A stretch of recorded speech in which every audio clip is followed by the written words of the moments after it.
Who's that creeping in my window? Bow.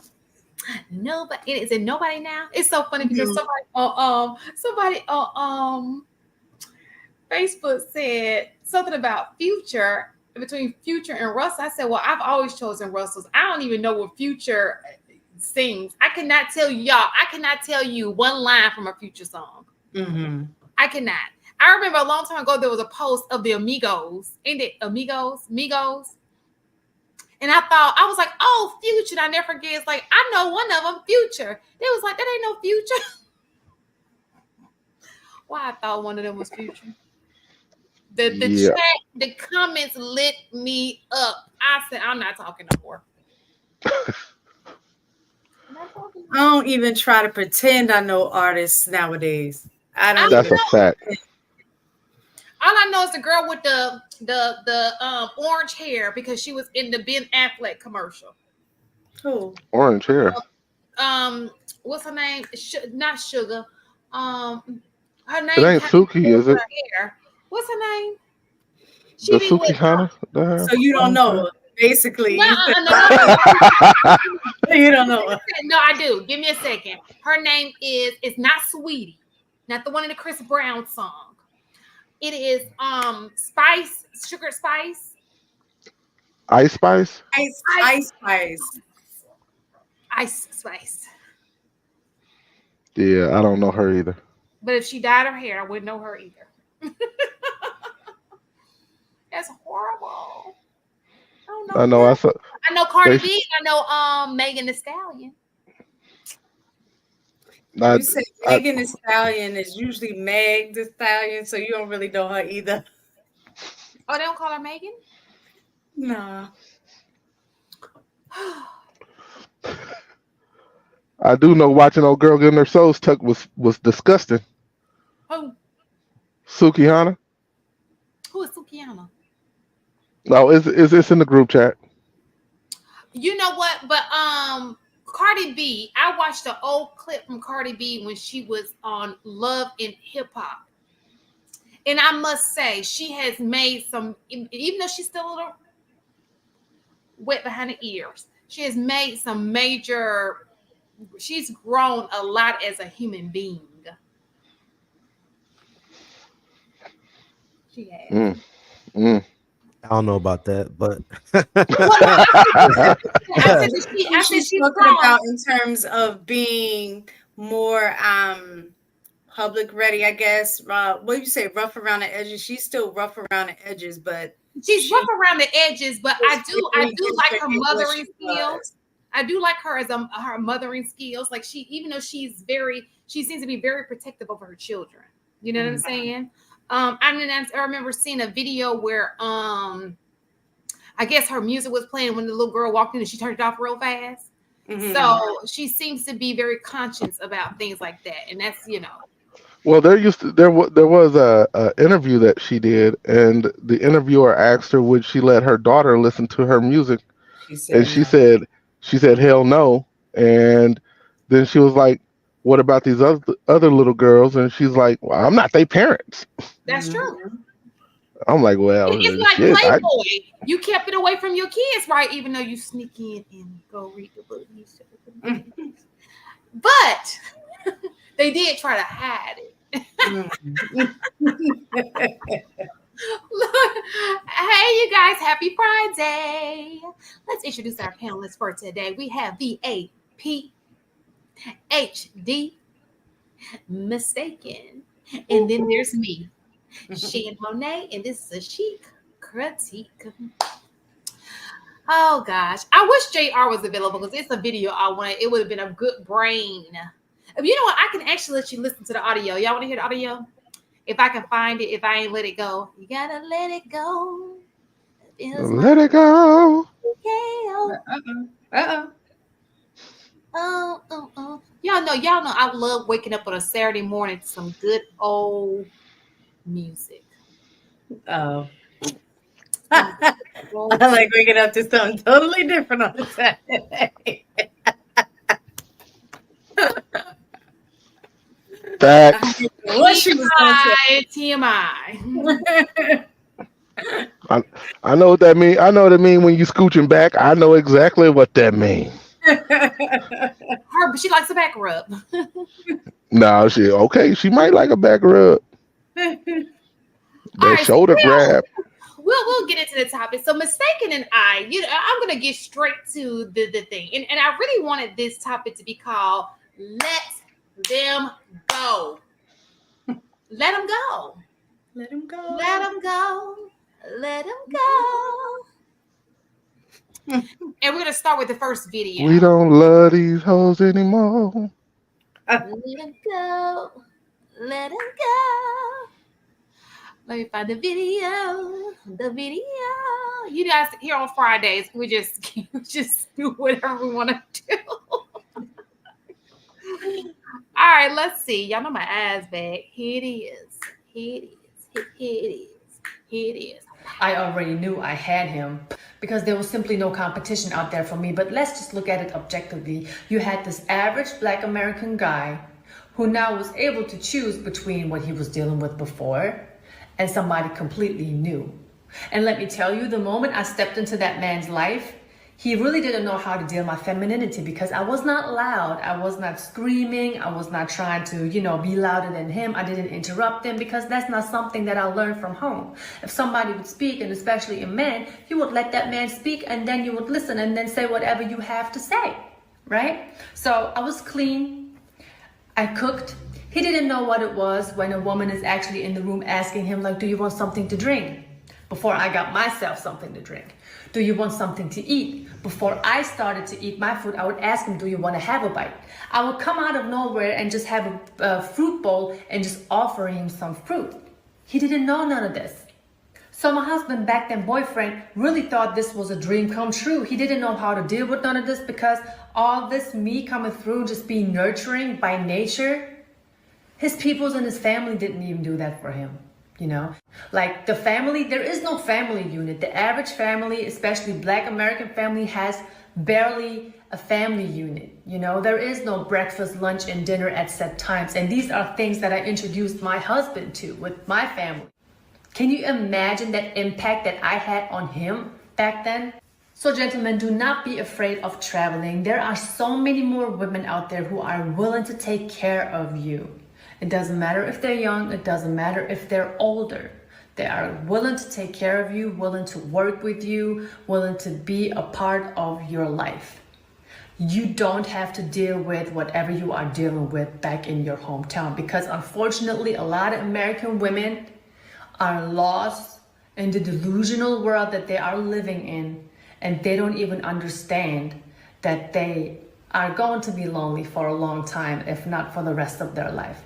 They say by choice, but I don't believe them.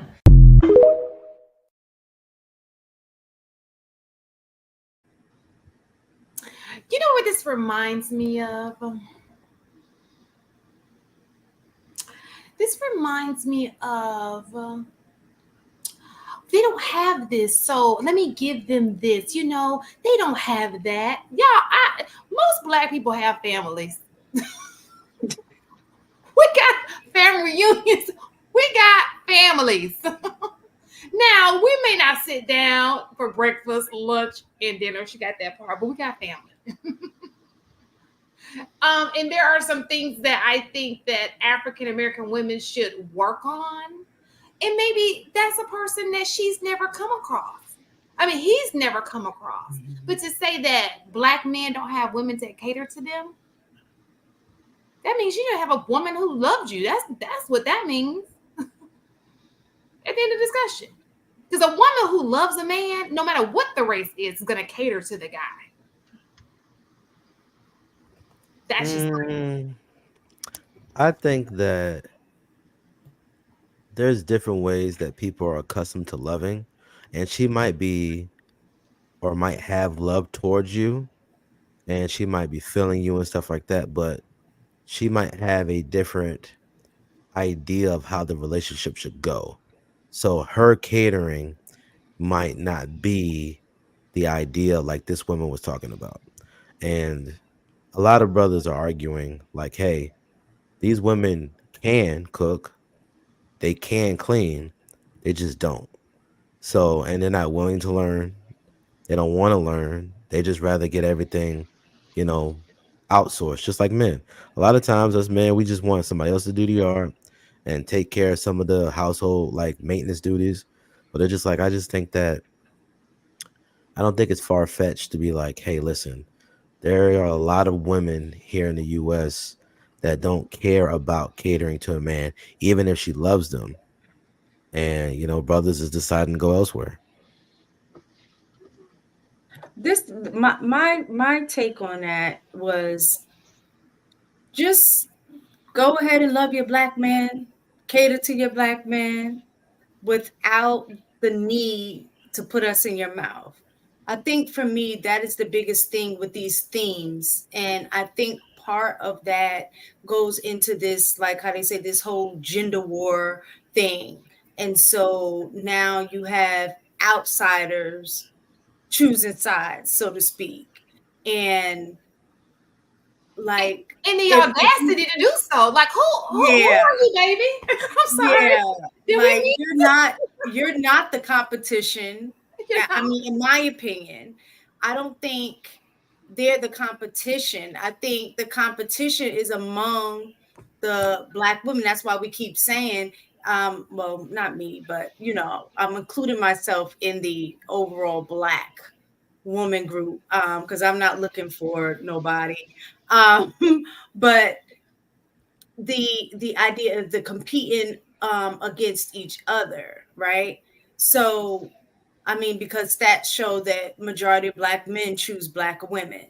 So it's not necessarily the competition among them. My thing is if you choose to be with somebody, if you're, you know, got your black man, love and cater to him, do whatever you want, but it doesn't need to be at the expense of trying to say, y'all don't know how to cater to man. I bring my man food. Like, I mean, I don't know because I'm not a dude, but just the way that I know I was raised, the people that I've been around, that's not a big deal because that's what all the women do that I'm accustomed to. You bring the plate of food, you fix everybody's plate, you bring the food. That's not a big deal. Now, what she may have introduced to him that is, you know, lacking in the black community is a family unit where the mom and dad are, you know, together, because in our, you know, community, is majority is single, you know, led households. But yeah, I think for me that was the biggest issue. I don't care that you date black men or black men date you, you know, it is what it is. It's the audacity to try to chastise or be like, you know, y'all don't know what y'all doing, like that kind of thing. Just be happy with your black man. Keep serving him. and my thing is, why is it so? I think my biggest concern is, so you're sitting up at night thinking, I need to let the black, like what goes into your head to say, okay, let me take a whole time out of my day to speak to a whole race of women in a different country about what they're not doing, as if we're all the same. It's just so weird to me. That's like me going, oh, let me address these Chinese women, and then because I got a Chinese man, like, you don't like it to me. It's it's like, girl, who are you? Good. It just gives. Your man could not pull that type of woman. I'm glad that you're in his life, and I'm happy for him. I think that people should be happy with the person that they're with. That's a congratulations. Good job. We don't even know him to care. So she said what she said, and I'm glad she stands on that. Between you two, I honestly heard one of y'all shame her, and then the other one shame him. He couldn't pull that here. If you're saying that he's not getting that, it's safe to say she's implying that he's never had that. Have you had that from a black woman, AP? 100%. Okay, so you would disagree with her statement that black women don't do that? Because to say that you've had black women to a black woman to do that for you means that black women do that. What I will say is, I've never been looking for women overseas, so I can't say what the percentage is of the women that do that overseas. But what I can say is, if you as a man have never really seen that, then you don't know how to implement that here stateside. If you as a woman have never seen that, then you don't know to do it here stateside. And what I will say is, m- from my experience, most women stateside, unless you implement it as a man, they don't do that shit. Yeah, they will feed you. They will bring you your plate first. Yes, that I think that's pretty normal. I will say that's pretty. I will say that that's pretty normal. But a standard breakfast time, standard lunch time, standard dinner time. But when you have to live with somebody to see all that, are you talking about your wife would never do that for you? I didn't say she wouldn't do that for me because that's how it is. But I if think you've that's never, the but difference too, is that if you are girlfriend, you're not white. And we've had this conversation before, that there's a difference, at least for me, I know a lot of people don't agree with it, is that you have certain expectations when you're in a girlfriend boyfriend relationship, that those expectations should be reserved for a wife or a husband.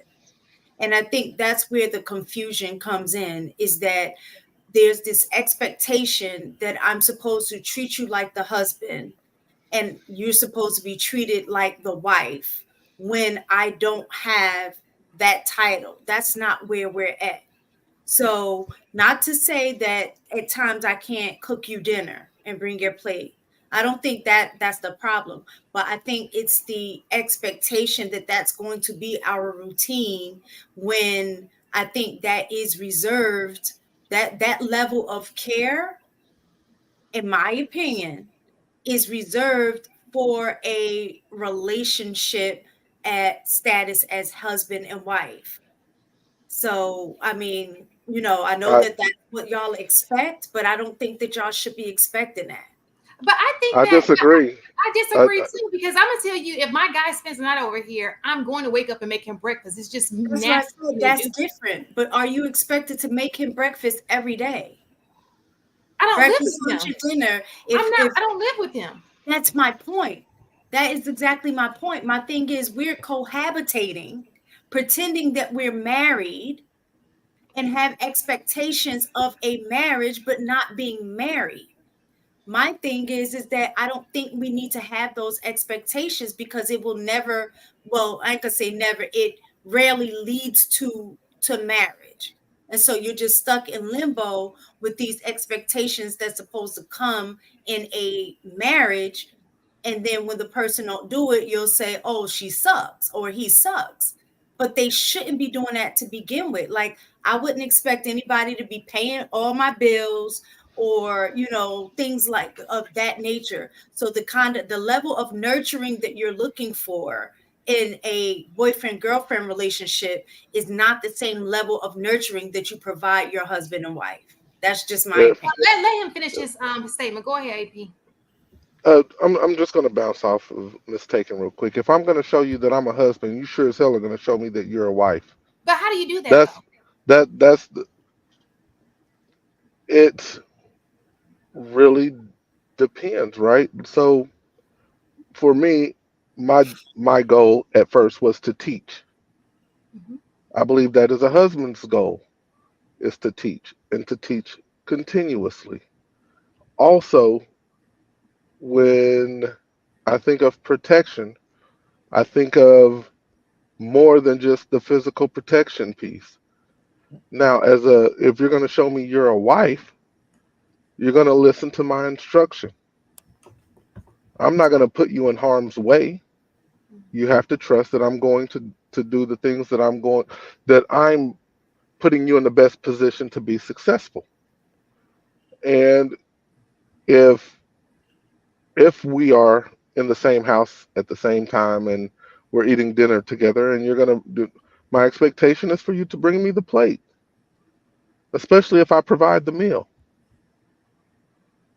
And I believe that's, you have to show those qualities in order to end up with that ring. And you have to do that before you get married. The problem is we get too hung up on this dating bullshit when we're not really courting Correct. And it gets confused. for a wife, and it gets and for a husband, so vice versa. And yes, it gets very confusing and it gets convoluted. The water gets extremely muddy on where one ends and the other begins. So if you're out intentionally looking for a husband, or if you're out intentionally looking for a wife, then I think that once you get past those, let's call it first 4 or 5 dates, you are now officially in this courting phase to see if this is something that's going to be long term or if it was just a lesson. And too oftentimes we get stuck dating for fucking 5 years. And it doesn't make any sense. And listening to this, I guess this German woman, she's saying, I'm going to show you all of this at the beginning, because she made a point to say, my then boyfriend, now husband.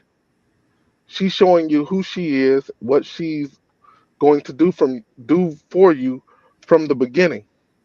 Now, I'm curious In to Germany, find out.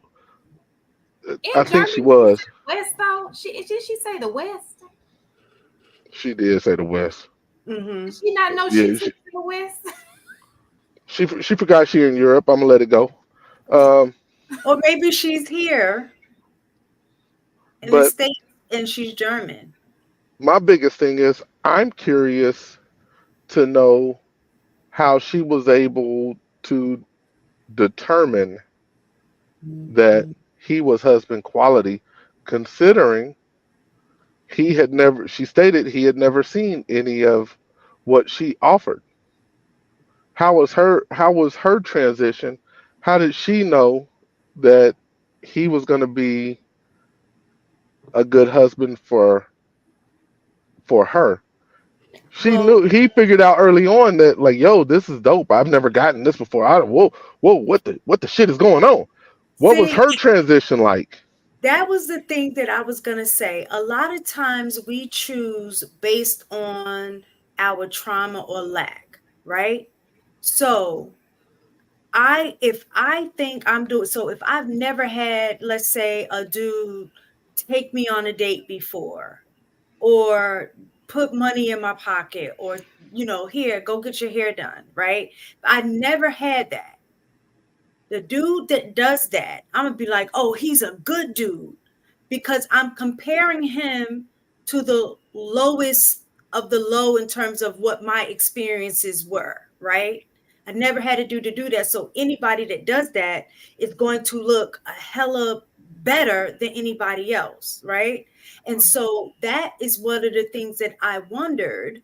I like the way you thought about it, but I was thinking about it from the flip side, on her, on the end of her, like, is she the type of woman that a German man would select? Because there may be a different set or level of expectations that German men have of German women, and she could be at the bottom. And I'm not saying she is. I don't know. I don't know. And it's not a hate thing. It's just the way that my mind works. Would she be considered, I guess, at the bottom of the totem pole of type of women that a German man would select for a wife? So with your question, if she is, and he's never had that treatment, it makes sense that that would be a match. But And it makes sense through history. And I know people are like, well, what does that have to do with anything? Think about history, the way history is set up. Everybody wants somebody under them, right? Everybody, especially them Germans, everybody likes to make somebody feel like they're inferior to them. They like to call out what's, and it's just another form of that. but I'm telling you, black women, do not let this get to you. Be unbothered. Nobody cares. Well, you know how what black women have gone through. You know how black men have, and it's the same thing, vice versa. You know what black people have gone through. Now, Yeah. I think what she was saying has some validity though as well. Don't get me wrong. It definitely does.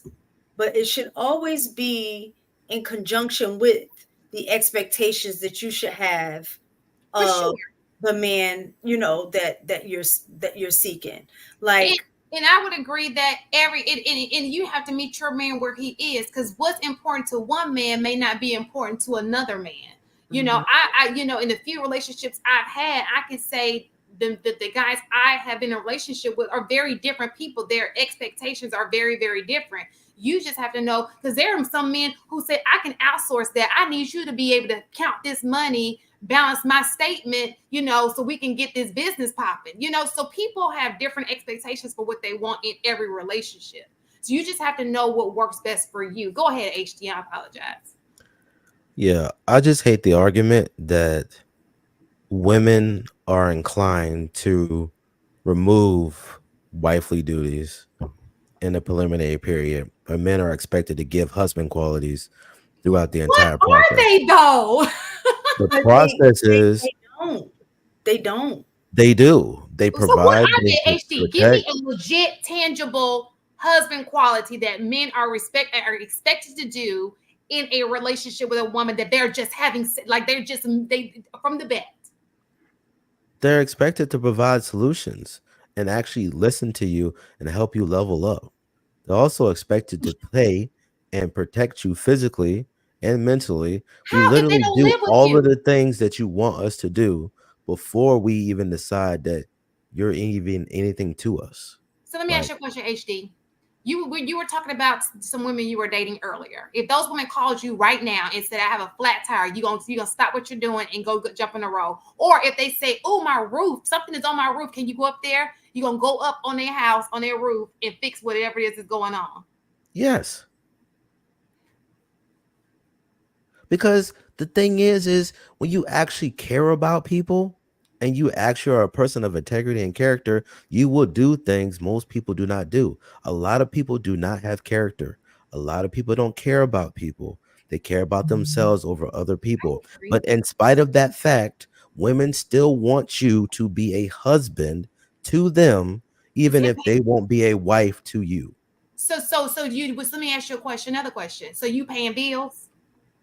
I would, but not now. But it's like, listen, this is what I'm saying. Okay, Listen, I think every woman isn't worthy of everything that you have. And when you find women that are worthy of that, they should get more than the women that aren't. Matter of fact, if you find that a woman is completely not for you and she's disrespectful and this, that, and the third, I remove myself immediately. I I'm like, agree with that. Why yo, would you want to be disrespected? I'm just saying, but the thing is like sometimes women are so used to not being heard the perspective of a man that they literally walk around thinking they are okay and they can do whatever they want until they meet a brother and be like, huh, you're gonna find out today. And he goes in the opposite direction. My only thing is my argument to this whole entire thing is I don't think you or people in general really understand the beauty of black people. We're probably some of the most damaged people, and we're also some of the most beautiful people. And even though we have our issues, we still are some of the most physically appealing people. And think about it. I tell people all the time, all the stuff that women, black women say on Instagram and TikTok, that thing becomes an instant sensation. Like instant. Period. You know, you did that. I love that for you. You women, especially black women, do not understand the amount of power that you guys wield, but y'all use it on stupid stuff. And that's the stuff that be getting me upset, is because it's just like if you only knew, if you made this slight adjustment, the amount Well, of greatness that would be experienced in the communities and in families. And it's the same thing that this woman is saying. The reason why she's calling out black women is because she probably already know if women did what black women did what she did, the game would be over. There would be nothing Over. but crumbs for the rest of the women if a lot of the black women just made the transition. The problem is, since women are free to do whatever they want, they choose the wrong brothers, and then they give what they should have gave to a different guy to the wrong guy, and they take that pain from man to man, and now they got this trauma and these issues that continue to dilute what they're really supposed to be doing with their lives. And I just be like, yo, like, it's the transition is so simple, but the problem is the execution is the hard part. And let me, because this is going to go into the next video, and I think the next video is important. It's going to go into this conversation because I have a question about what it is that you just said. Okay, so give me a second while I play this one. I want to ask you something Columbus Short said since we talking about that. Sure. He said he got some heat for saying that black men are dating outside their race because most black women are raised by single mothers and absentee fathers and taught a don't need a man mentality. What are your thoughts on that? Well, here's what I would say to my brother Columbus Short, and I'm a fan of his. Are we not all victims of the systemic oppression and injustice that racism has introduced into our community?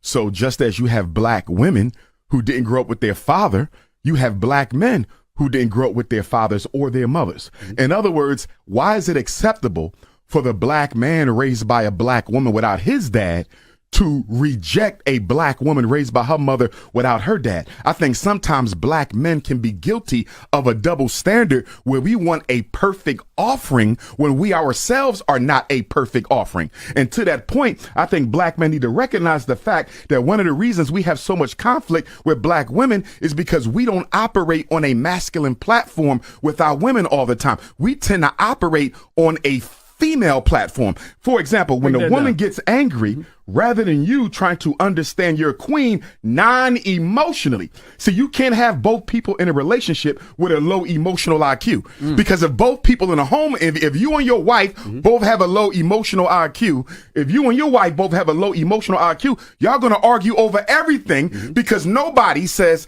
I am not going to emote over this. I'm not going to deal with this with feelings. I'm going to use reason and intelligence. That's what the man is supposed to do. Yeah. But guess what we do? Raised by single mothers, many of us, we reflect right back to them that emotional trauma that they throwing on us. So in essence, you have two females arguing, although one is in a man's body. Black men have to. So the reason why I brought, and I should have separated the two, but I'll do one first. Because it was something that you had spoke of, HD, and I think that this is where it goes wrong, right? I think in you stated women get with the wrong brother, and I would assume when you say brother, I mean you're meaning a black man, right? And he damages her. But I would say the same to men. You get with the wrong sister, and she damages you, and now you think that all women don't bring plates in the morning. You think all women don't do these things, and I think it's just the result. I mean, it's just a case of both dating the wrong people and being damaged because they're dating the wrong people. Does that make sense? I think we both equally do it. I think that you also have to understand, like, if you're not around it, you're not going to be able to see it. So even though you may know that there are men that do XYZ and women that do XYZ, if you have a group of people that aren't around that, just like you speak from your perspective of what you're seeing, they're speaking from their perspective and what they see. And I try to look at things because many people be like, well, Harrison, you don't have the testimony that these men have. I'm like, I don't. However, even though I don't have that testimony, I can listen to them and put the bigger piece of the puzzle together. I can sit here and say, well, there's these men that experience this. There's these men that experience this. And I can put the big picture together and actually get a more well-rounded thought process that say, hey, my personal experience doesn't necessarily speak for the whole. And I can sit here and say, and I can still have compassion for the sisters and for the brothers and understand, like, yo, just because I don't experience what everybody else experience, that doesn't mean I can't sympathize with what they're going through. I would agree with that. I think that's what we all are here doing, you know. I Okay. think I think that it just becomes it's a disservice when we throw everybody in a box and we overlook the people who are doing. Because I think that there are a lot of people who are serving their men, who are cooking for their men, who are sitting down, raising their children, and we keep giving so much credit to the streets. What we're really doing is saying in these streets, people are not acting like husband and wives, but it's the streets. You feel me? If you banging a chick once a week or whenever and you got nothing going on with her, what does she owe you? What do you owe her? Now, like AP said, if we were courting correctly, if we were all going in with intent, the right intentions on dating and taking this to a different level, we will have a more accurate idea of what really is taking place. But we keep judging everything off of the streets. And that's not accurate. So this is where I disagree. I don't disagree. I just think that his statement was incomplete. He said that there were men operating in the feminine, I guess is what he was trying to say, and I don't agree with that. I believe it just looks a little different. I'll go into that in a minute. But he forgot to add that using his context, that there are women acting in the masculine. So when you got women acting in the masculine and men acting in the feminine, you're going to automatically run into an issue because at the end of the day, men still are the head. And you can't have two people trying to be the head. It just doesn't work that way.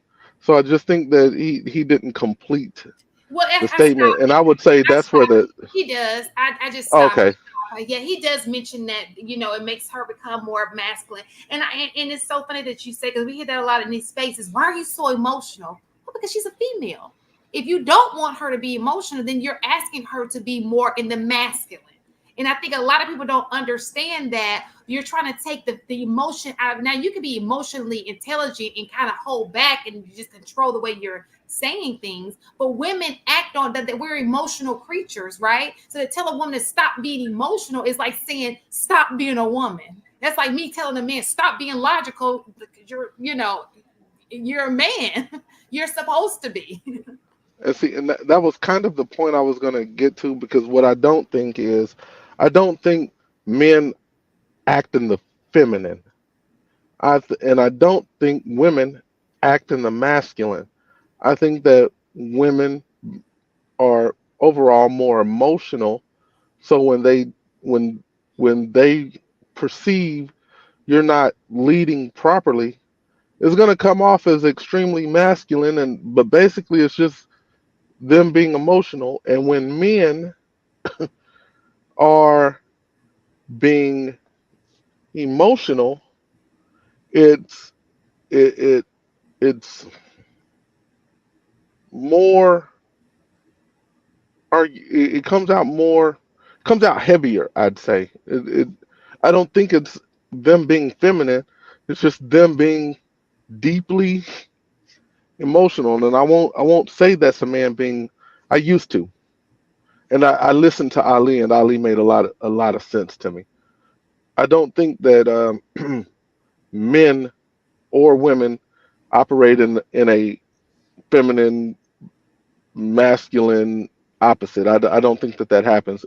It just is heightened and it looks different for both. And back to the point, we, and I think men need to take the lead on this. We need to start being more, at the end of the day, we need to be more intentional.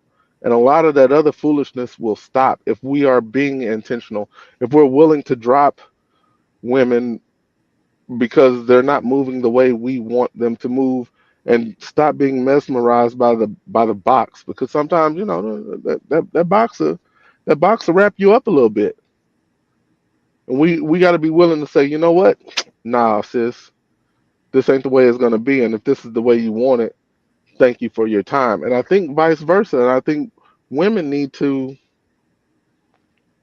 be willing to say, well, shit, if he's not going to give me what I want, I need to move on. And I just think that we shit, and I've said this a million times. We spend a lot of time wasting time on some bullshit. I think we do that entirely too much, and we need to start being more purposeful in the way we move.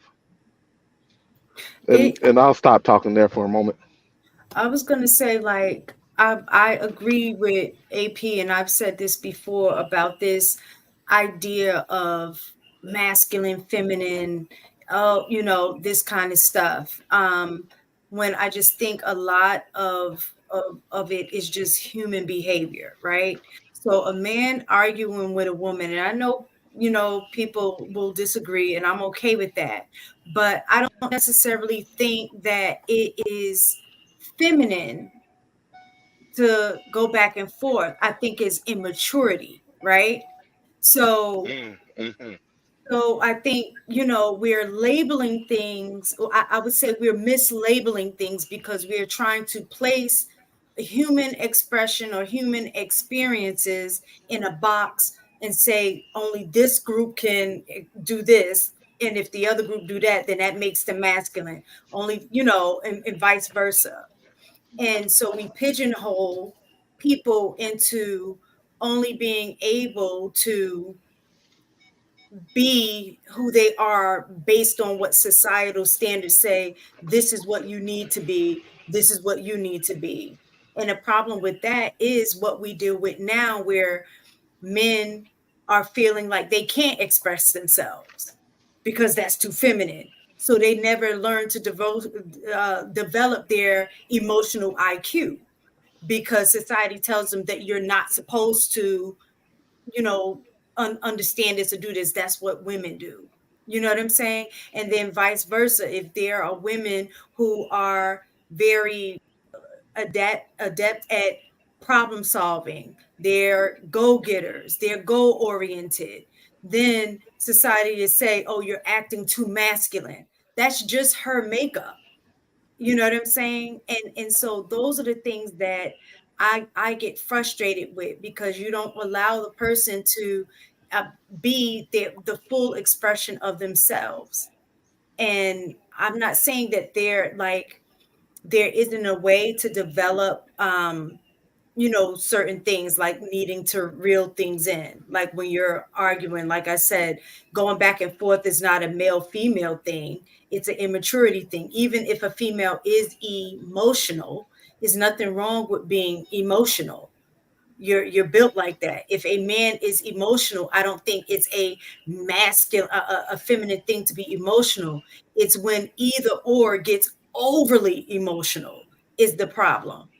If you don't maintain your emotion when you're having a conversation, you cease to have a conversation at that point. So it's important that both people keep check of their emotions. So that's my take on it. I don't like using those labels, trying to call somebody feminine because they are, debating or arguing or going back and forth. Yeah, I would say I agree that immaturity is the bigger thing, but men and women don't receive information the same. They don't receive emotions the same. So a man being emotional in certain ways to a woman, even if he's not being overly emotional, can turn a woman to think that this man is strange to him, to her, right?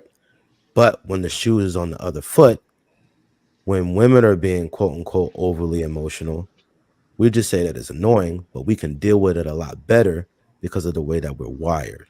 So I don't think we I would say really conditioned, not necessarily wired. no, Conditioned. I think wired, because there's certain things that when a man cries in front of you, depending on what it is, you're gonna look at him kind of strange. Because of conditioning. But it's not just conditioning. It It's just that is. it's not just because of conditioning. It's just a natural reaction. If a guy comes up to you, your husband does something that you think is real fruity, and he starts talking real weird to you, you're gonna be like, well, first of all, you don't talk like this. Huh? Second of all, if he's acting in this fruity way, right? More than likely, you're gonna be like, "Where's the man at?" He's acting somewhat feminine, and you will turn around and be like, "Ooh, I don't like this." Go back to the man, and it's not conditioning. It's just what it is that you are attracted to.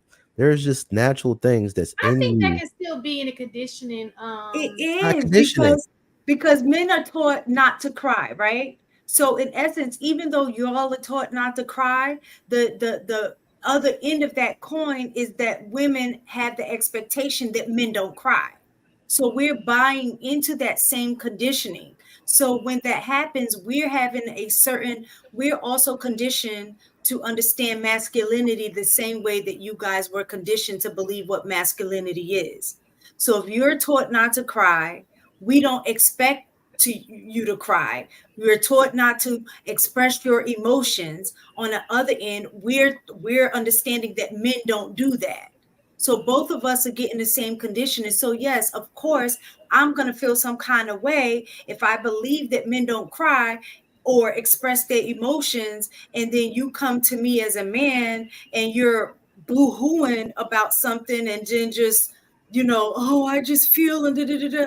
I may look now, I'm not that type, but I'm just saying for sake of example, is that I may feel uncomfortable about that because I've never had experienced a man who was secure enough in himself to be able to cry and express their emotions, because that was nothing that I was taught that men do. So that's what I'm trying to say. That's where the conditioning comes in. We're both being conditioned to believe the same thing. Just I like do. y'all are supposed to be providers. At one point, the only idea behind provision for the most part was get money. Make sure as long as you got money, you could pay the bills in the house, you a man, you a good husband. Whereas now that's no longer the norm, but yet we still perpetuate that idea because of conditioning. I agree. There is some level of conditioning, but the reason why I also argue that it's just genetic wiring is because these are the things that each other needs to feel secure. If you got a guy who's emotionally all over the place, you're not going to feel good when you're emotionally all over the place. Vice Do you versa. think women feel good when they're emotionally all over the place? No, and that's the reason why you want a guy that doesn't that has his emotions in check, so that you can get your emotions in check. You say, well, if he ain't tripping, why am I tripping? That's what I'm saying. There is a biological wiring for these things for survival. Because the thing is you need what I got, and I got what you need. So you just like you need what I got, and I got what you need. My bad, but it's just like I just don't think that well, I think you understand. You're a smart woman, but yes, there's conditioning. I agree, but I think that there's just certain hard wiring things. If you like men and you're a woman, you're not looking for women or traits in women and men. You're looking for things that are opposite of women. Same thing with men. If men like women, they're going to be looking for the qualities that women naturally exude. And we're hardwired to want that because guess what? If we were both the same, like say for instance, if men only mess with men, the whole entire world would die because you can't procreate. Same thing. If women only mess with women, the entire world would die because there's no way to procreate. That's the reason why we were designed differently so that when we come together, we can continue to grow society. But when we say that, people will be looking at us like we crazy. That's all I'm saying. Mm-hmm. So when I you actually say agree with you, HD. naturally, so one thing that we know is each individual is on a spectrum, right? Of they might have a little more like as a man, you might have a little more testosterone than another man, right? or as a woman, I may have a little more estrogen, or I can have a little more testosterone than a woman with estrogen, right? So when we're talking about those things, when we're saying natural, if as a woman, I typically, if I have, as a matter of fact, I do with PCOS, because I have that, I tend to have more testosterone than an average woman, right? So with that being said, there are going to be certain attributes or physicalities with me that I might have that Shan might not have due to the fact that I have more testosterone. But then you'll say that, like, oh, that person is being masculine. But it's like you said, it's a natural biological rationale behind that. Same thing that can happen with men. You might have a man that have a little more estrogen. And those things can come out in certain ways, and they go, oh, he's a little feminine, which I think is very unfair because that is natural to you and your makeup, and to me and my makeup. And so when we try to put these people in a box, it make them not actually enjoy the full expression of their individual humanity. Now, if I wasn't secure in myself, I would feel like, well, I don't know what I'm, you know what I'm saying? Like insecure about my femininity. But my femininity doesn't have to look like Shan's. I ain't going around like, trying to, I don't know, like I'm very secure and clear on the fact that I'm not a man, nor do I want to be a man. And I think when people are secure in who they are, they're much more comfortable in expressing certain things, and they don't necessarily stay in a box. So that's been my experience. The more secure that I know a man that knows who he is, he's okay with not necessarily conforming to all of the norms of society. They set their own standards, their own rules for their lives, and live by that. I agree 100%. Brothers should lead, and that means that you're going to have to go against the grain sometimes. I also agree that it is unfair, but that's just the reality of the world. Some people get born taller, some people are more attractive, some people have the ability to, think very differently and take information differently. Listen, the world isn't necessarily a fair place. That's why I always say focus on the people that rock with you. Like, if you have somebody that doesn't, agree with you, find somebody that will agree with you. That's why the word says, how can two walk together unless they agree? Like, it'd be the simple stuff that if we would just get the simple stuff done, we can tackle a lot of the harder issues. But we don't know how to listen. We talk too much. We don't actually genuinely care about other people besides ourselves. And, we preoccupy ourselves with things that actually don't benefit us in the long run. And these are the things that's causing us to continue to have issues with each other when the solutions to our problems are simple. I just want to challenge people to be like, hey, listen, you may be the reason why we have the problems that we have now. Are you willing to turn around, make some adjustments, and not be the things that you say are the issue? Because this is like, I told somebody, I said, as much as I like beefing when mistaken, you help in some ways adjust how I interact with people, especially with ladies, because knowing what women go through, knowing how they are affected by certain things, to just give like a lot to women and then just take it away, that just seems cruel, right? And especially if it's a respectable woman. So it's just like I've learned to just like, hey, you got to slow down. Don't be in a rush. Don't be doing a whole bunch of nonsense. But it's just like, I think the older generation really sold us a bad bill of goods, and we tried to hold up to the standard that they gave us, and we find out it's hard to maintain the thing because we don't live in the same environment. a lot of the older folks, they had a really tough environment. So when you go through tough things, you learn things quickly and you adapt to that environment.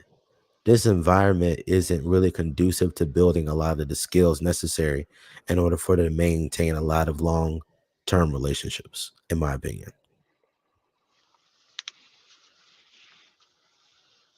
Did anybody else want? Because I still want to talk about the first part. Do you guys think it's a double standard?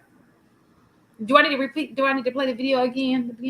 What part of it? I can play it again. Okay. I want to ask you something Columbus Short said since we're talking about that. Sure. He said he got some heat for saying that black men are dating outside their race because most black women are raised by single mothers and absentee fathers and taught a don't need a man mentality. What are your thoughts on that? Well, here's what I would say to my brother Columbus Short, and I'm a fan of his. Are we not all victims of the systemic oppression and injustice that racism has introduced into our community? So just as you have black women who didn't grow up with their father, you have black men who didn't grow up with their fathers or their mothers. In other words, why is it acceptable for the black man raised by a black woman without his dad to reject a black woman raised by her mother without her dad? I think sometimes black men can be guilty of a double standard where we want a perfect offering when we ourselves are not a perfect offering. And to that point, I think black men need to recognize the fact that one of the reasons we have so much conflict with black.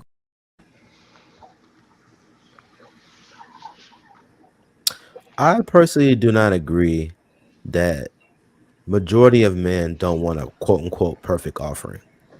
What we want is for you to try. And a lot of women just don't be trying because they tired. They work hard just like the men work hard, and they do all the things that the men do now. And it's just like, yo, it's like, they just like, I'm tired. And the stuff that you want me to do, I just don't feel like doing it because I'm just tired. And I just like, it's unfortunate because, they have to make money and pay bills and take care of themselves until a man is willing to do so. But it's just like, it's a very tough spot for men and women because we have adapted behaviors for survival that isn't conducive to being in relationships.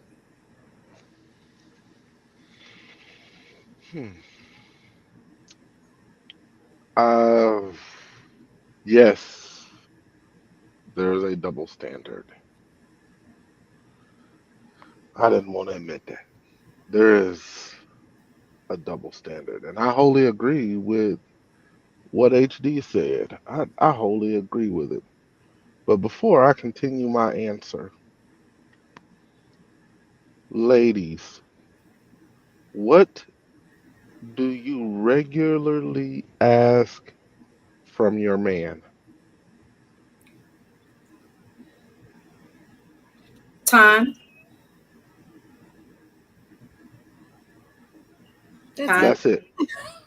You said on a regular. Yes, that is something that will occur on a daily basis. I need time. What does same goes for you, Shan?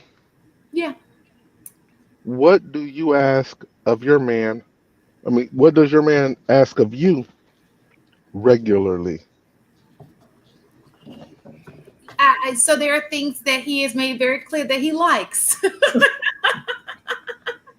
And that is, he likes breakfast, like I was saying, breakfast in the morning.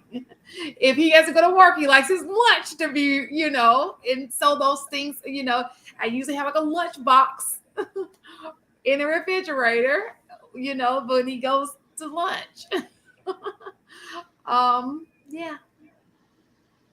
What about you, Miss? I would say a lot of the stuff that he requests requires, and when I say physical labor, I don't mean like, oh, I'm building something, but like where I say time. Time isn't necessarily physical, so to speak. We can sit and watch TV, we can go for a walk, or we can talk or whatever. So quality time can be many different things. Whereas I think a lot of the things that he wants is more physical labor. So it may be making him, dinner or can you go upstairs and get da da da da? Can you, iron, my clothes, or can you pack my lunch for me? Stuff like that. So Can you give me, both of no, let me stop. both of stop it. I'm trying to stay away from it. Um, so both of you, would you accept the premise that your man has had a long day and he just wants to be alone? Let's call it 2 days in a row. Do you accept that? I give him Yes two. and no. I need some FaceTime. It doesn't have to be drawn out like, all right, babe, just more so check in, because that's a routine that we've had. So even if you need time to yourself, I'm cool with that, but just check in, like, hey babe, hey, how was your day? It was rough, and because that gives me a sense of where he's at. So sometimes he won't even have to ask for time to himself. Just in that 10-minute conversation when he comes in, how was your day? I can kind of sense like, okay. You Okay, need, babe, you need anything? And I know he just needs to be off to himself. For so me, it. Go ahead. so for me, it's a little bit different because I too like time. So I've told y'all this over and over again. So the great thing about me and my guy, we be like in the same kind of time. Like I just like yesterday, let's get a little break for a second. You know what I'm saying? But we'll check in with each other for sure. Mhm. But it does not have to be this So, long conversation or, it doesn't have to be any of that. So I think I probably request a little bit less time than Mistaken does. But okay, he actually established the check-in, Uh-huh. like for us. That was something that he set up. Because I'm I gonna remember stop asking you questions. because remember I told And y'all. that goes with your relationship. That's why what makes you guys compatible. And Mhm. so that's the reason why me and my guy work so well, because that makes us compatible. We like the same type of, but when we talk, and it'd be like, you know. Mhm. So and the reason I asked is because I was trying to dive a little bit further into HD's argument, because there oftentimes is a lot of pushback on what we, and I don't know if I speak for all men, but I'll say most men, what we expect to be something you want to do, and something that, quite frankly, in our minds should be basic dinner. We understand that for example, that you may have had a long day at work, but is it too much to ask that you put something in the crock pot so that I can have some dinner when I get home? Was that too difficult before you left for work? Yeah. Was it too difficult I don't think for? I think If that you I gotta go to work at 6:45, meaning that you're think getting up at 5 o'clock to get ready to get to work at 6. Yes, because then that means now I have to wake up at 4:30 to. So yeah, but what could be helpful is if that's something that you want, is to help me help you. That would be maybe take the meat out the night before so it can be thawed. Maybe cut up some onions so that'll already be in there. So then when I get up, I could just throw the stuff in a crock pot, season that up, and we're good to go. So we gotta make sure we communicate. We Hmm. got to make sure, if we're not going to give you the time that you're asked, that you normally want, we got to make sure we communicate what's going on with our day. And then at the end of our long day, if we want to have dinner and we know you're going to have a long day the next day, we now got to help you meal prep so that we can actually have food without ordering out the next day. Yeah, there are double standards. Hmm. And that's how we feel, because that's the expectation that y'all have. Even though you're doing your 8 hours, I'm doing my 8 hours, but then I'm also expected to come home and then put in another 4 hours. 5 hours. You know what I'm saying? And so I think it's important. I think that's the part that leads to the divorce. I'm gonna be honest with you. I think that women want to be married. They don't want to be overworked. The guy who figures out that if I'm gonna make her pay half the bills, that means I'm gonna have to help her out. I wouldn't even want her to slave. If you see your woman overworked, drained, and this is a person that you love, if I see anybody that I love drained, I'm going to ask, hey, can I help you with that? It ain't even got to be my husband. It could be anybody that I love. I see my mom and she looks like she's overworked. I'm going to say, Mom, do you need help with that? Because I love her. That's what people who love people do. They don't want to run them down. That's not the point in a partnership, right? Just like she's helping you, you should be willing to. Why would you want to be with somebody who you only want them to help you, but you never help them? That's crazy to me. You know, in a situation where you see now, most of the time, Monday, Tuesday, 2 times out of the week, she's cool. Several times, there are going to be times when people get tired for different reasons, right? And you may have to step in. I'm not saying it happens all the time. I'm just saying if you have children running around the house is and she's the only person who's cleaning up, you two are an able body. Like if you see something, like at least discipline the kids so they won't be putting stuff down. Do something besides sitting there saying, oh, I worked all day, as if you're the only person who worked all day. Like, you know, that's not even attractive. If I came into your house and I saw you slaving and your man was just sitting there, that's not even on the outside looking in, that's not attractive to anybody. Like, and it has nothing to do with being a man. It's just about you're being a partner to, and partner does not mean that you guys are equal. I do believe men are the lead of the household, but I think that men should not be lazy. That's just not cute. If you're contributing to the issues in the house, you putting stuff down and you're not helping to clean, you're nasty, man. You are a nasty man. If you sitting there, your drawers on the floor and your shoes everywhere and you tracking mud and putting stuff down, you are a nasty man. Listen, I agree with you, Shan. We should be able to pick up after ourselves. I get it. Here's my only pushback. You talk about working an entire day and you be like, all right, well, I worked an entire day. You worked an entire day. Yeah, I don't feel like cooking, right? Men ain't asking women to cook all the time. Women have the ability to cook, but choose not to. Because just like the men, you have learned to be like, I'm going to choose convenience over doing the hard thing that actually benefit us in the long run. And let's also think about this. If you did not have a man and he wasn't helping paying the bills, he wasn't providing some of those solutions and helping with your life and doing these things that you regularly benefit from, you would be doing all this stuff by yourself. You would be at home working your full day. Would you not be doing stuff by yourself too? Are you not doing the same thing if you didn't have a woman? Just like this is the thing. This is the double standard. You want a woman to bring value to your life, but what value are you bringing to her life? We bring the value. We bring everything you ask us to bring. That's why you with us. You might not like how we do it, but we bring all the stuff that you want. We bring the penis that you want. We bring the money that you want. We bring the time, the affection. There's mad stuff men don't want to do for women, but we do it because we know that it's what you want. It's not working. I think though, in terms of what y'all say, in terms of like we take out the trash, we problem solve, we do, like if you really look at pound for pound, and I know y'all don't like this, like, oh, it's like to play for men to be so logical. This don't make sense to them. I believe that it's a play. Okay, you take out the trash.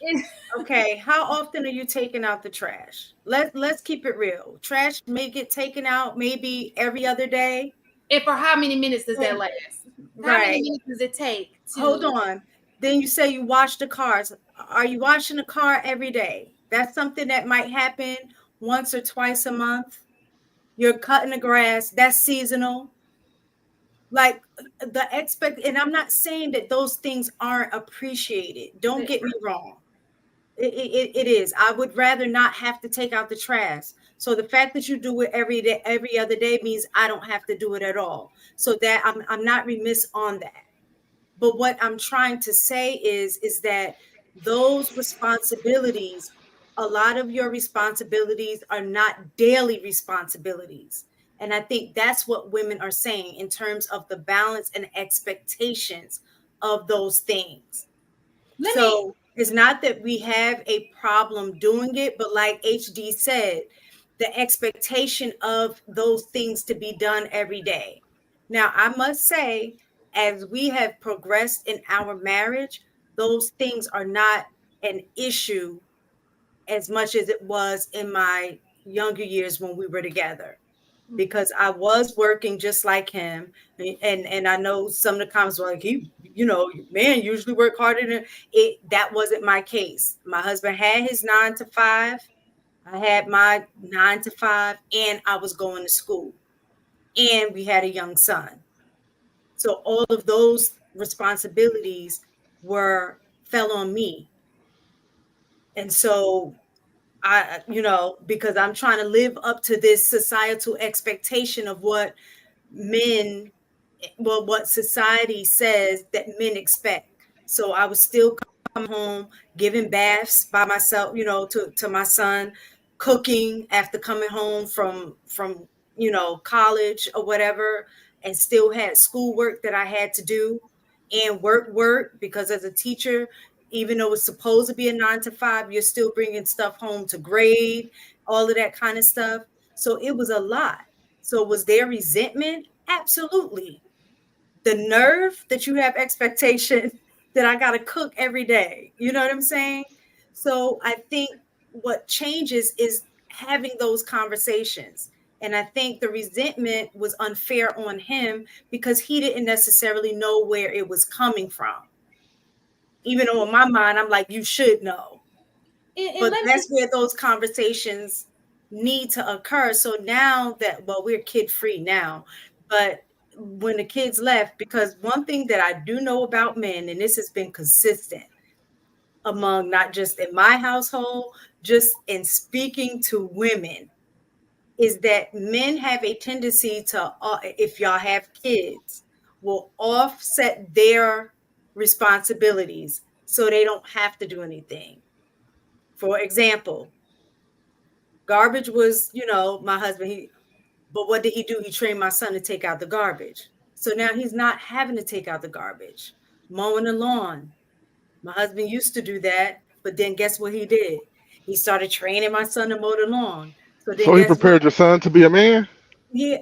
But my point is then at that point, if you only had garbage to take out, which was every other day, cutting the grass, which was twice a month for a season, and whatever other chores there were, you outsourced them and had your kids do them. What are you doing other than going to work and then you get to chill?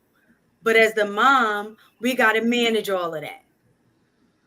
And then we're tired. And now you well rested and rest. So now it's time to go to bed, and you asking for some. And then I say no because I'm tired. Then it's like, see, there's a problem. Y'all don't understand that. Better starfish it. Quit playing. Let me say this too. Y'all don't understand those things because y'all are not looking to be of assistance. Y'all are not looking to be of service. Y'all are looking to be served. And I think that's where the conflict comes in and where the resentment comes in and what leads to the divorce.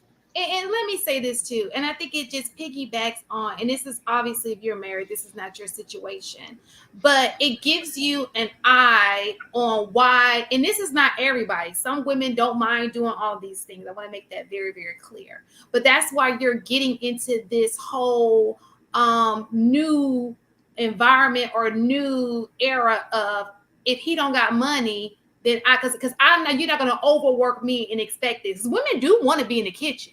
Women do want to serve their men. They just don't want to be ran down doing it, right? So they feel like the way to get around that is, if I marry a guy who can pay the bills, it will at least give me the time to be able to do all the things that so they're trying to accommodate the situation, so to speak. Or some women are just choosing not to be with a man at all. They're like, okay, I'll call him when I want to call him. I'm okay with being single. You know what I'm saying? Because I'm going to always have a dude that want to lay up with me and, be my companion. So why? And it doesn't come with the responsibility of, having to do all of this labor for a man who just does not, care about my well-being, or just wants to just take and never give. So I think that that's what is taking place at this point. And the men who are givers are the ones who are are winning. They got 2, 3, 4 women. They got one. They got a lot of them. I'm gonna let HD go because I want to address one comment in the chat, and I saw HD shaking his head just a minute ago. Go ahead and rock out, bro. What was it? Address it. No, Say it. Well, I can pull. no, Let me pull it up. I'm gonna address it, but I want HD to go ahead because I saw him shaking his head when y'all was talking, and I'm gonna let him get. She's gonna pull it up, so that's why. Yeah, she said, if you tell me which one it is, I'll pull it up for you. It was I think the person's name is Big Boss, and what she say? and she said, hold on. AP, I gotta find it. Go ahead, HD. I'm gonna find it and I'll say it. Listen, people have kids to do their bidding. I guarantee you, both of y'all, lovely ladies, when you became of age, you were said, hey, you got to wash these clothes, you got to wash these dishes, you got to start learning how to make meals. The thing is, that's why a lot of parents have kids. And you're sitting up here saying, oh, well, the men are outsourcing their abilities and their skills. They're giving it to their sons, and it's acting like women don't make their daughters or even make their sons. I know so many cousins that are men that are chefs in the kitchen because they were sitting right next to grandma. They were sitting right next to their mama, and they cook and they clean all day. Don't argue, don't complain about it. They be in the kitchen like they Emerald Lagasse out And there, then they go putting a back and little resent fire. their parents. Then they complain about What? their parents when they get of age and resent them and all of that. Y'all see it. Well, I don't see it. The brothers that I know, and like I said, this is my circle, right? The brothers that I know that were taught to cook and taught to clean. Listen, these are some of the most loving and caring brothers that I know. I got one brother in particular. He is a certified chef. And when I tell you the way he loves and serves his kids, man, when it's so real that when he used to get close to the door of his house, you can hear the elation that daddy's home, and they rush to the door. And I just heard this over the phone, and I said, bro, I'm not gonna lie to you. I would close that door and go right back into my car because the fanfare this man received, I mean, it was a lot. But I also realized, I said, yo, listen, like sometimes when men have to like overexert themselves, they just say that's just my lot in life. When women have to overexert themselves, they're like, nah, Negro, you need to help. You need to do this, that, and the third. So it's just like, oh, well, I guess I got to go to scripture. It seems like men are so used to suffering that we expect you to suffer just like we're expected to suffer. That's crazy to me, though. Like, what? I'm saying, but I'm telling you, like men, we be suffering. It's crazy because isn't the goal when we get together to alleviate each other's lives easier? At least alleviate half of the suffering. Like y'all said, if you're on your own, each individual is doing 100% by themselves, right?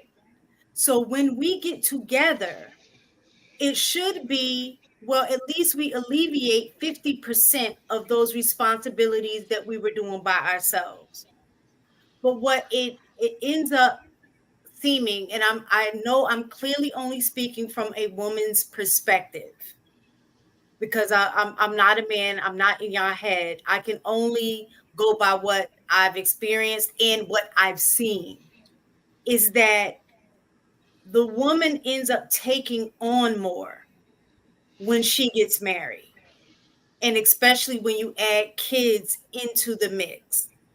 And so what I mean is on each individual level, when she's by herself, she was taking out her own trash, right? You were taking out your own trash. You were figuring out meals. A lot of times what I find men do, they outsource their meals. They'll get somebody to, cook it, or they'll go out and they'll go eat or whatever. A woman, 100%. yeah, she may cook a meal, but that meal will last her for 2-3 days because she doesn't eat Y'all like Negroes would eat it in one day. Right. You like it's one sitting, a whole meal that would have taken you, that would have been your lunch and next day dinner. Plus, if you felt like it, you can also split it up into a lunch. So you have 3 meals out of one meal that you've cooked. Whereas with y'all, that one meal that took us 3 days to eat, that's one sitting for y'all. Ninjas be hungry now. Right. Right. So for her, the grocery bill goes up when she gets with y'all. She has to cook more often if she's responsible for the cooking. The expectation for the laundry, she's not just only going to be doing her laundry, she's doing your laundry too. So like your plate gets lifted when it comes to the household responsibilities. Hers get added on to. And I don't think that y'all necessarily appreciate that. And the reason you don't appreciate it, because I had this conversation with my daughter before, is an expectation. You can't, it's hard to appreciate something that you have an expectation for. And I think that's, even as women do it, it would make it a little better if y'all appreciated it. And the appreciation comes with, you know what, babe? Let me help you with those dishes. I got it. You rest today. Appreciation comes with, don't worry about it. I'm going to order dinner tonight because I know it's late. I know you tired. You know what I'm saying? That's that. So that's where the appreciation come in. Like how Shan said, if I saw my mom, struggling, I'm going to be like, Mom, how can I help? Y'all don't necessarily pick up on those cues. They don't. I know men who do. It's just some men do. Some men don't do that. They be helping. They be helping. So, and them the ones that be staying married. So, lots to unpack. First thing I wanted to address is Big Boss comment. Her comment was. Did he just click himself off trying to figure out what the comment was? Yeah. But and let me say this. And that whole protecting thing, right? I'm a single woman. I've been single, and just how I move, right? I can't think of really when I've needed, and God forbid, I've learned how to say stuff like that. Shit, won't he do it? Yes, he does. He just didn't want you to pull that comment up. I know which comment he's talking about. She said AP mentality is he doesn't want a wife, he wants a maid. Ma'am, you would be so. I'm getting there. Oh. You would be so fortunate to be my wife. You realize I bring in a maid. I used to bring in a maid 4 days a week. She knocked it down to 2. I'd keep it at 4. I actually do my own laundry because I like my clothes folded a certain way, and I believe it to be unfair for me to ask her to do my clothes the way I want my clothes done. And since I like it done a very specific way, I do my own clothes.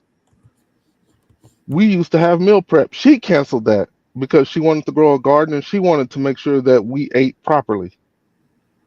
That's what she did. You would be so fortunate to be in her place. You know how many bills she pays? Don't worry, I'm going to tell you. Not one. Not nan one. Not nan one.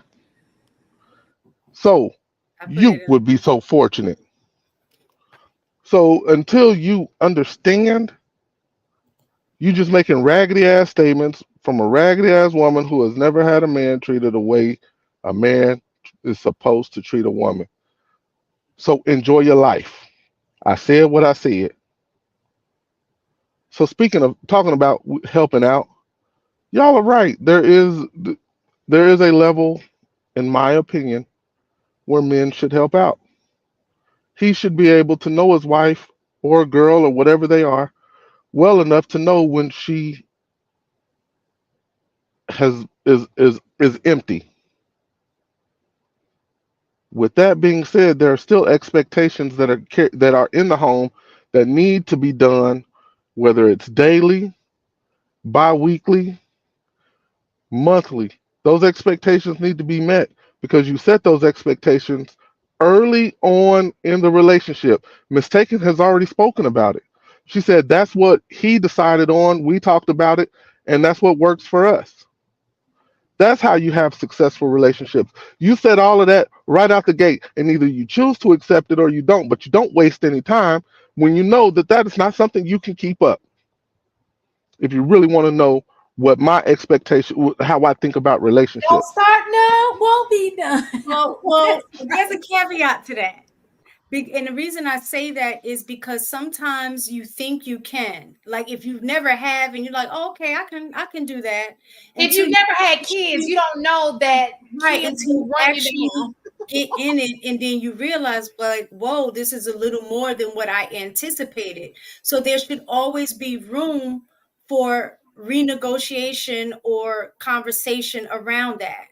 So when you get, and I think that's a level of maturity, because I think me and my husband had to get to that point, because before we would have these rigid rules about, this is the expectation that I have for you, this is the expectation that you have of me, and it didn't matter, rain or sleet, snow, shine, like it was expected to be done. And that's unrealistic when life is life in. And so we had to go back to the table and have conversations over again, because what was once doable no longer became doable because the environment and the time changed. See, I won't say you had to have how did you word it, redo the conversation. No, you just reevaluated where you were in life. And that conversation is also necessary because things change. He might lose his job. You might lose your job. You hell, I'm not wishing this on anybody, but you could be in a car wreck and lose your arm. Things happen in life. And if your spouse, your partner is in it with you, y'all should be able to have that conversation, have that communication to say, "Hey, I got you with your one arm ass. I'll go ahead and take care of X, Y, and Z. It's all right. I know you got that peg leg, Eileen. I will make sure that we get this taken care of. It is okay." And I'm I know glad you y'all get my sense of humor. But all of those things are always being constantly reevaluated. And also, when it comes to kids, from the men that I know, and yes, it looks like we are doing the fun part where y'all say that's not hard. But while you're cooking, who's playing with the kids, occupying the kids? I don't know how y'all relationship is, but for me, I was the one occupying the kids. That was what I did. I love that. Now when I get tired of that little ass, I'm gonna give you back to your mama. But but while she cooking, I got you. But I also am the one that tucked them in. I'm the one that kissed on the forehead. Those I'm just saying, like, if that's something that you require as a woman where you need that kind of help to get to get y'all through those things, don't get a man that won't do it. Well, you know what? And I have to give as a woman, to take accountability on, I think a lot of times women expect you guys to see that they need help and not necessarily be specific about asking for the help. And so and I know for me, I was guilty of that. And then I resented the fact that you didn't pick up or notice that I needed help. And it was, like I said, I have to take full ownership in that.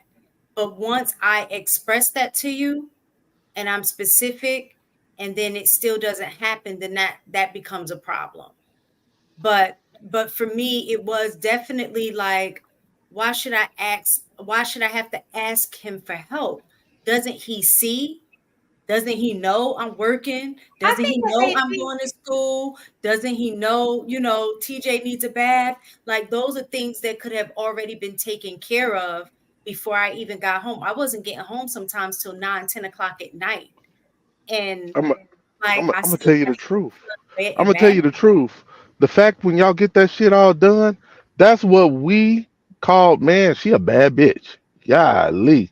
I But know what if I had all that going on in my day, woo, the way you manage it as a woman, woo, like when you we might not express it the way y'all want it expressed, but that's the shit we think. I'm telling you, like, God, well, oh, girl, you did all that. and I understand what you're saying, but literally, and I don't know if you guys go to your homecomings, right? I don't know what schools y'all went to. I went to an HBCU. The married women be looking like they done aged 10 years faster than everybody else. And they just like it's hard times, you know? And I see what you're saying. You're saying she's a baddie. But you gotta look at the health, at everything that comes along with that stress. You do not want a stressed out wife. You feel It me? sounds like I men, I, no, I see men, is I see black men just based on your comment there. And I think this is part of the issue, is that it seems like black women are measured by how much they suffer in terms of being a good woman. And I don't think other women are measured by that same standard. I just wanted to point that out.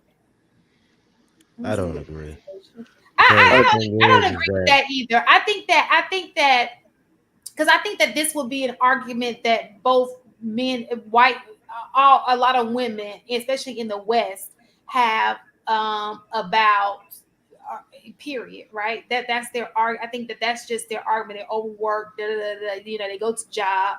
At least the ones who have to work, right? Or the ones who care about certain things, especially when you're in a situation where you got to work and you care about her appearance as well. That's a lot. You're asking for a lot from a person. But I also believe that the double standard. So let me ask you a question. I think it's okay for men to have the expectation of, hey, I want my meal at least, you cook at least 3 times a week, 3, 4 times a week, right? I think it's okay for a man to want a woman to keep a nice house as long as he himself is a clean person, right? I don't think that it's fair if he's a nasty person and he feels like the woman should clean up after him. But I do believe that she should keep a clean house as he should keep a clean. He should be a clean person. I think that that's a fair thing to ask. But I find it funny how women are held to a certain standard when it comes to the expectation of them. But when it comes to a traditional expectation of men, we have to be, we're looked down. Oh, she's a gold digger, even though he don't have no gold. Or you're asking too much. You know, I think that that's where the issue comes in. He gets, and I'm not saying, because I do believe that economically it's hard for one person to handle a household, right? But just like times have changed and economically it's hard for a person to handle a household. Now that we've had to move it around, you can't just say, oh, my job gets less than, but her job, that just means you're just gonna have to stack it up on her. She just has to take the brunt of it. I think it needs to be it needs to be balanced. We need to go back to the drawing board and say, okay, these are the things that you're doing, and this is how I'm going to help you out, because you are technically helping me out. Because that's what she's I, doing, in my opinion. Because that's how my daddy rolled. You're technically helping. If you need help paying half of the bills as a man, she's technically, in my opinion, helping you. So why would you not want to do the same thing for her? so I agree with that last statement, but Damn, you said something I was gonna go after, and I don't even remember what it was. Damn, he did Was it it about the again. food and the cleaning Oh no, I remember now. or the No, you were talking about a nasty man. Women be accountable for your decisions. You pick this nasty motherfucker. when I say nasty, what I want to say is a sloppy man. Because you can go to a man's house. So the reason why I say this, because you can go to a man's house dating him, and he has a cleanup woman that you probably never seen. She just cleaning up after him.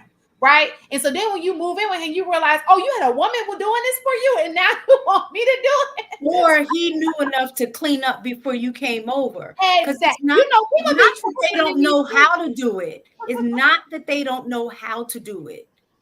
They choose not to do it when they know somebody else will do it for them. That's what I've learned. Because when my husband, when we were just dating, when I say he was immaculate, got up, made his bed every day. I cleaned his room, immaculate. I never saw a dude that clean in my life. I don't know what happened. Well, shit, y'all sleeping in the same bed. You might as well make it. It's all good. I don't know what. Well, I leave and get up before he does. So he's the last one in the bed. So he should Damn, make I was trying to give him something. a bed get made once a week. Well, twice, just on Saturday and Sunday at this point. Cause y'all gonna mess up. Y'all gonna mess it up anyway. Y'all be giving these passes, baby. Y'all love these passes, don't you? Well, Y'all spoil us. Like, see, that's the other thing. The bro Y'all, code. Stick by no, it. no, no, no. Look, y'all spoil us for real, for real. Y'all spoil the shit out of us because y'all, y'all do stuff that is just super dope. You probably made the bed one time. He was like, "Shit, I ain't got to do this no more." Like, hold on, let me see if she do it again, and then you And do it that's the again. problem. You're right, AP. That's the problem. It was like, well, shit. Now I don't have to worry about it because I know she gonna do it. I mean, that's not a I know that problem. That's a blessing. That is favor. facts. You know what I'm saying? Listen, I have no problem paying for my house to get clean. I take great pride. So listen, y'all right.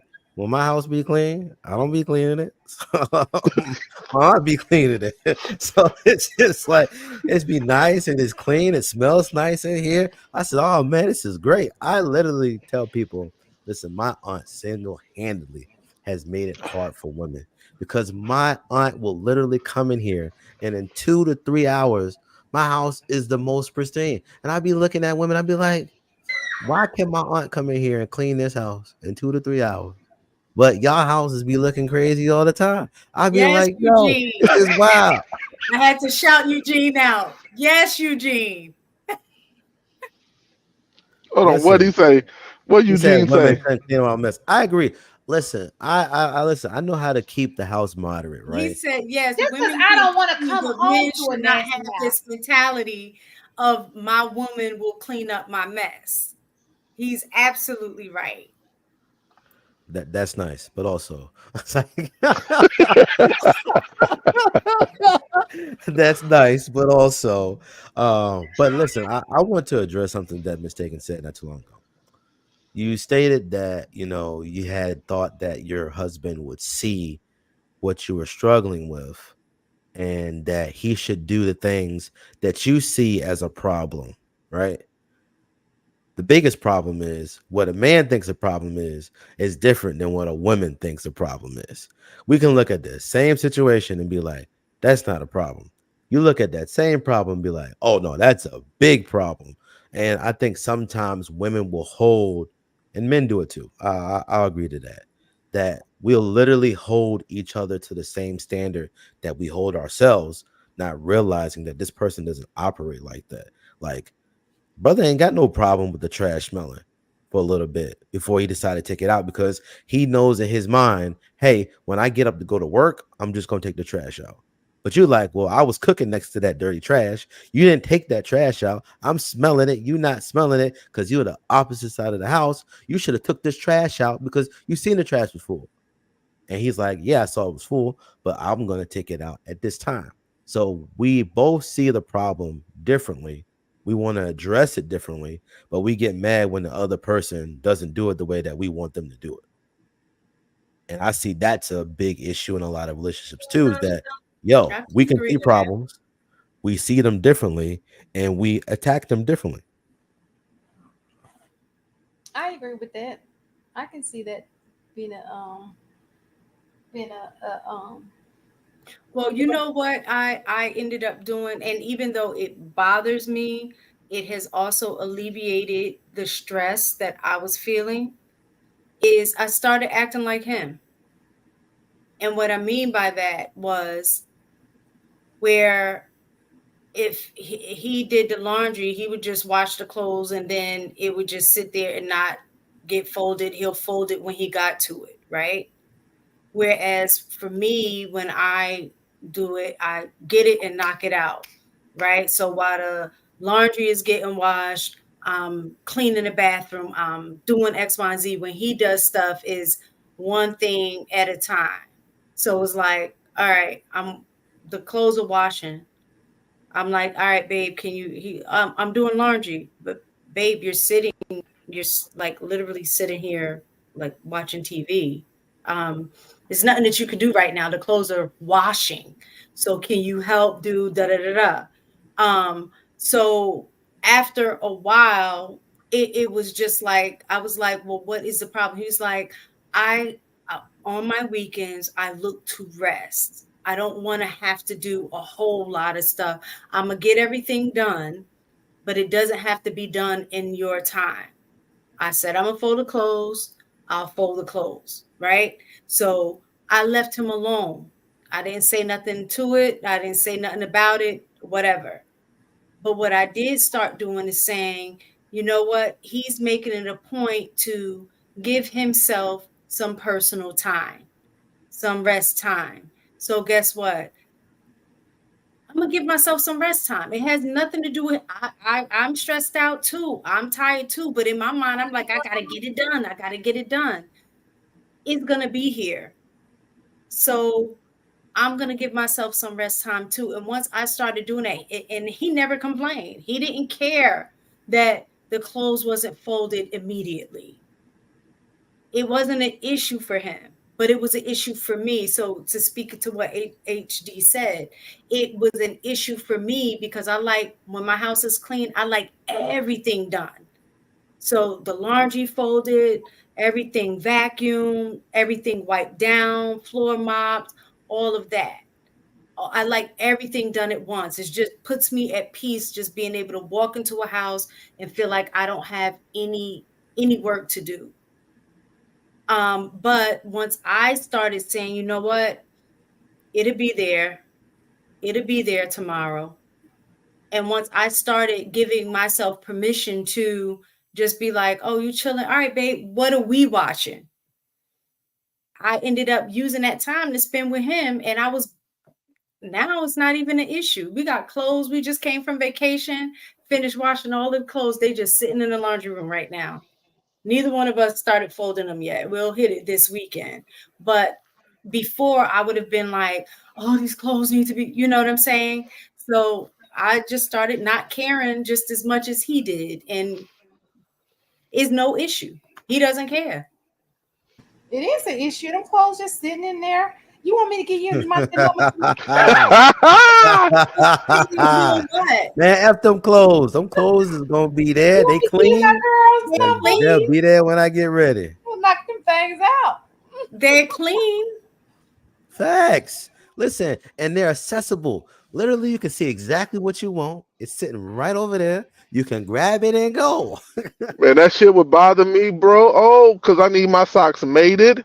But bro, I can't do that. Socks, if you got 100 pair of socks, the ones that are in there really aren't going to matter. It's when you run out of stuff. And to be honest, we have way too much stuff. That's part of the problem too. I get it. I know what you're saying, and I too have an entire, now it's a container. It used to be a drawer. She changed all that shit, but that is all the way stuffed to the top with socks. After laundry, I still gotta make them bitches. I fold my drawers. Those used to be in a drawer too. They're not in a drawer. They in this other giant container. Like you got to see the way this shit is set up. She got this She metal rack. organized your life for you, didn't she? Man, look, I got okay. So I got You got this your metal junk rack drawer now. with An with organized junk drawer. that shit is still organized. But I found batteries for my flashlights. I was like, that's that shit. But I got this metal rack thing, and it got like eight compartments in it, and there's a like a little pull out like fabric pull out little thing, and each one of them got its own like I got socks, I got my underwear, I got my A shirts, I got my V necks, I got my full sleeve t-shirts. I'm like, yo, this shit is wild. Like it for real. It's so easy for me to pack now because I travel quite a bit. It's so easy to pack now. All that shit is right there. All I got to do is roll it up. Did you know you can roll your clothes up and you get so much more room in your suitcase? Just for the record, that shit's tough. I have not had to check a bag in a bit, but like, yo, some of the shit y'all like the way y'all process shit. Oh my god! So now my beautiful dresser, which I thought it was beautiful, come to find out she ain't like it. But that I had to get rid of that thing. Why are you laughing? That ain't funny. That ain't funny. I used to. Look, y'all be thinking y'all be living the life. A woman come in there, hey, listen, we do be living the life, but y'all like, standard of what something looks good is like my little kitchen table. I love my little kitchen table, but I guarantee you, a woman walk in there, look at this table. And then man, I'm glad you said that. My goddamn table. Man, it's my table. I'm glad you said that, bro. I had this. Okay, so I made this beautiful island. Oh my god, like I made it with these hands. I made that shit. We don't have that anymore. What we have is this hideaway rolling little island that we can actually roll out when we need it, and this new giant ass fucking table that I don't even know why we got it, but we got this big table. It looked good. I ain't gonna lie, but I'm like, why we need all this? Shit's why. Like, man, look, y'all, man, never mind. That's part of making your house a home. It Why helps. It frees your life up. Like I know when we were doing stuff in the house, you know, I'm trying to ask for my husband's input because you know I'm trying to not make this just my house. You know what I'm saying? So I'm trying to. He's like, we don't even need that. We like, what do you? And I'm like, babe, can you just, you know, whatever, you know. And then after it's done, he was like, oh, I like that. Oh, I'm glad that you did that. So a lot of times y'all don't see things the way that we see things. So I agree that we think differently. Y'all like, I think y'all said this before, just give us like he wants a man chair. And we got into it about that. I don't mind him having a man chair, but it just can't go where he wants it to go. Not he has a man cave. The man chair could go to man cave. Not in our bedroom. It just doesn't fit with the decor. No, can't do that. But it is. I think those. So when guys are like, well, what do women bring to the table? I think a lot of the things that we do are not necessarily things that are tangible, so to speak. So it's hard to explain it. Like you guys could say, oh, well, I go to work and I do X, Y, and Z. This is what I bring. I bring financial literacy. I know how to invest. Like y'all are able to kind of articulate the physical aspects of the things that you do. But as a woman, a lot of what we bring to the table are not necessarily tangible, but you kind of overlook it because it's just like, I didn't need a junk drawer, but it makes sense that it's organized place where you have something like you said, oh, I was easy to find those batteries. Oh, she got this spacer thing. So when I pack my clothes, because I travel a lot, it makes my life easier. Now I'm able to pack. You know what I'm saying? So those are things that we can provide that is overlooked. You don't necessarily see those things on a day-to-day, but it makes your life easier. So, and I just want to address a comment in the chat.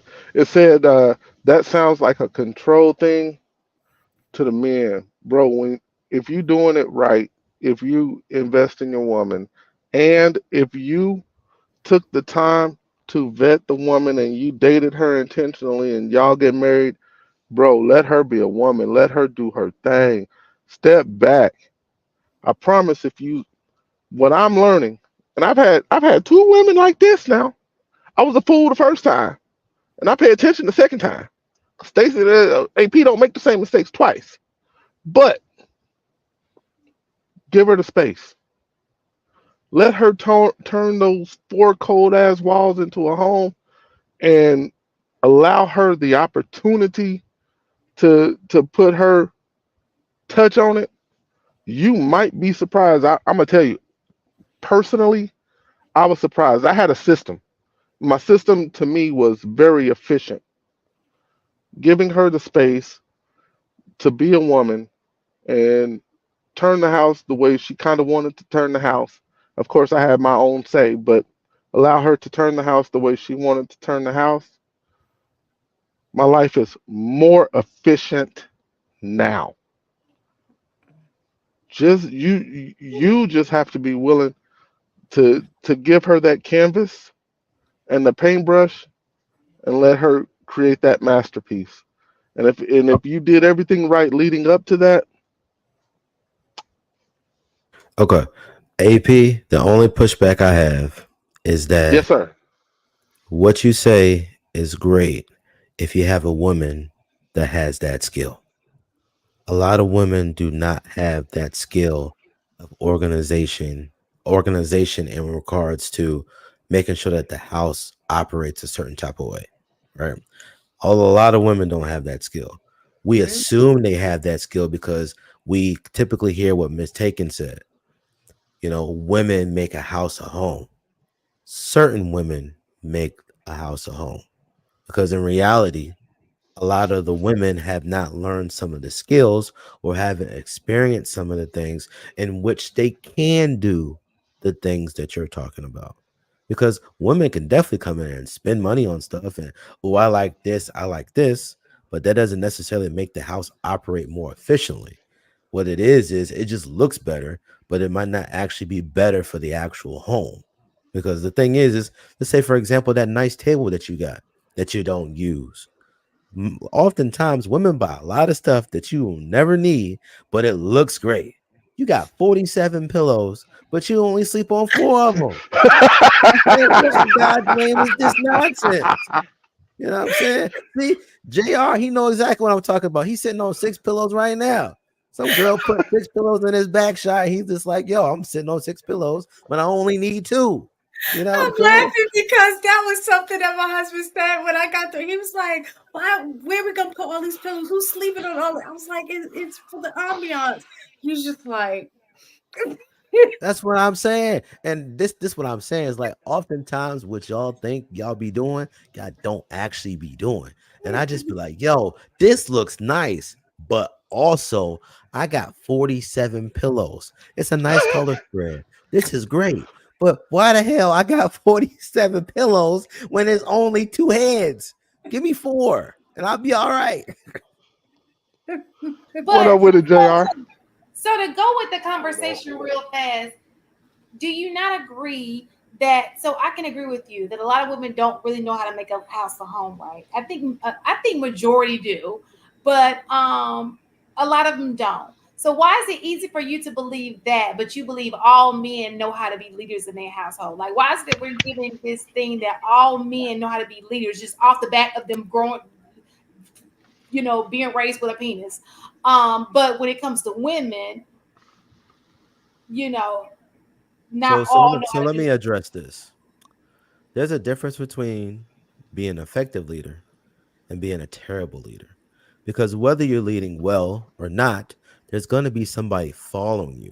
That's the reason why it's so important for you to get the people who are bad influences out. Because guess what?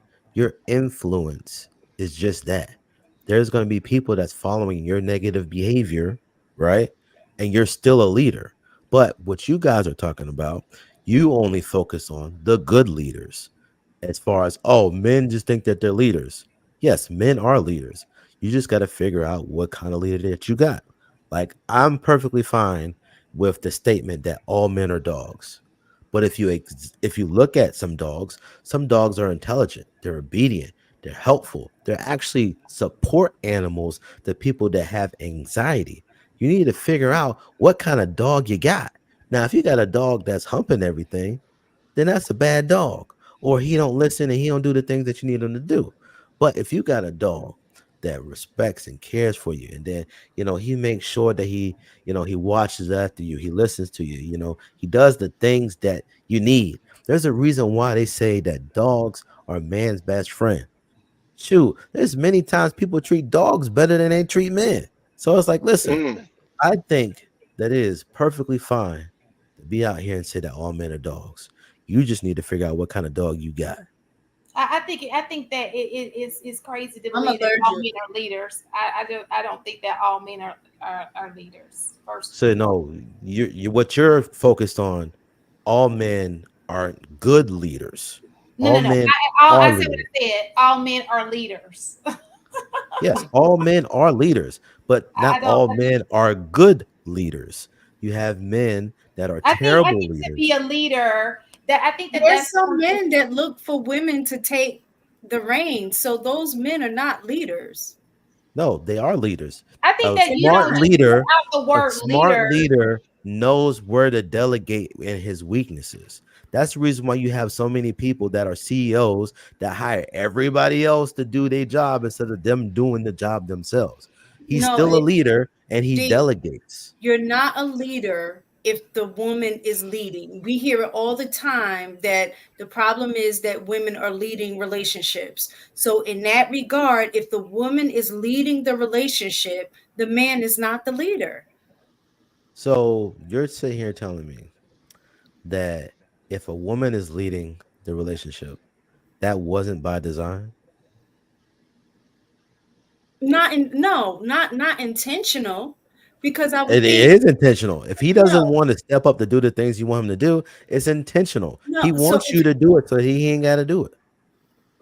so then that's not leading. That You're is saying leading. It's no, not good leadership, but it is leading. HD. Come on, you're intelligent. Please stop. I That's am what you saying. intelligent, You're and that's the laughing. reason If why. you're laughing, no, that's And not he leadership. can laugh. But just because you are the leader does not mean you are a good leader.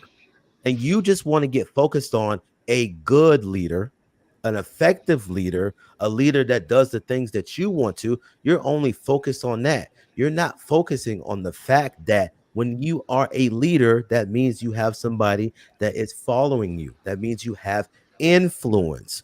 Women always talk about being Right. partners. So If you are a if partner, you're not that means leading, both of you guys are leaders. based on what you just said, if you are a leader, that means somebody's following and you have influence. If a man is not providing that and the woman, he's following behind the woman, and I know y'all have known men like that follow behind their woman. If he's following behind a woman and she's influencing him, therefore, by your definition, she is the leader. She He's is not. a leader, not the leader. Because at the end of the day, even if she's All leading right, that HD, relationship, he I is bow out. still You got that's it. great. You can bow out. But the simple fact of the matter is even though she's leading that relationship and that relationship is more than likely going to end, who they gonna hold responsible? Him or her? They're Exactly. gonna say why you weren't leading. Exactly. So that's The not reason I the didn't even leading. get reason the being question. I is they said still that. gonna hold him accountable because he's still the leader, even though he was dumb enough to No, let you lead. they're gonna hold him accountable because he wasn't leading. Yes, because he is the leader. That's why. But he wasn't doing. He wasn't doing what. Just so Leading is not so the listen. leader. So what she's saying is he wasn't I doing know what what she's saying. what men are designed to do. It just like when you were talking about the woman, she wasn't doing what women you feel like women were designed to do, right? So you're saying he has the title of leader, but the behavior doesn't match the title. If you want to say that, I can go for that. You can say, Because as a man, he should be a leader. But if he's not acting in that role and somebody else is, therefore he's not acting in that role. It's just by title only. Then I'll No, say that. because ultimate responsibility and accountability lies on him. Just by that sheer fact, when it fails, he's the one that's held responsible. He's the one that's held accountable. So By let me that fact, that makes him leader. makes him the leader, So the if that is manager, the the case, ultimate accountability where it stops. However, to your point, mistaken, he was derelict in his duties if he's following a woman and allowing her to lead. But by me using the word allow, that suggests that it's by design, thus HD's point. But I just kind of simply disagree with the premise, mainly because if you're following, you're not leading. let me That ask at you. the end of the day, So let me ask you a question. Let's go with HG's point. The man is a leader. So why is it that when a woman gets pregnant, he first want to buy? Why he don't want to lead with them kids? When he get up, it ain't her. All of a sudden, it ain't his fault. He had nothing to do with it. All of a sudden, if they want to put him on child support or take him to court, he got an opportunity to lead on out the door. ultimate accountability falls on her body, her choice, her call. And since, like, going back to that same I definition, don't think that's true. since accountability ends up on the woman, I don't think that's true. that would make her in charge of her own body. That is kind of on her if we're gonna follow the same logic. You're saying he's not in charge of his own body because that sperm came out of his body. She let it in hers. But he has no control over his sperm. He's a leader and she has no control over her legs. Over his he's a leader. But he has you want him to control a household, but he can't even control the one thing that he produces in his body. He can't control where it goes. So you're making me you're forcing me into a position that I don't hold. But listen, I'm just trying to figure out the leadership. But I do have a question Lord. No. For the woman, because we had talked about making the house into a home. Outside, because what we were talking about is like the organization, and I know that's part, but if you had none of those things in the house, how do you feel a woman makes a house a home? Because I think those are superficial things of a house. They represent something, different. Those are the, I guess, symbolic aspects when, you have nice furniture or whatever. What do you think for a woman makes a house a home? And then the other part is the opposite side. So Shan, I'm gonna ask you this since I want the men to answer how does a woman make a house a home? How do you feel? At what point do a man become a leader? For you, what makes him a leader? So and I didn't know if HD wanted me to take it first or not, but for me, if she didn't possess any of those qualities, she wouldn't be who she is. I don't think I'd have chosen her. Um, but the truth is, she is opposite of me. I lack empathy. It's terrible. I lack sympathy. She has such a big heart. She is totally opposite of me. When I say she feels people's pain, she feels people's pain, and I don't. I don't like it's not even in me, and I've tried. It's just not like, oh, well, shit. You made the choice. And when I say things like that, she's like, but do you understand what they were faced with? And she truly feels their pain. She is the opposite of me. So that type of warmth I need, and I've identified that I need that. So I when I come home and again, it's very different because I do have all of those things that I mentioned.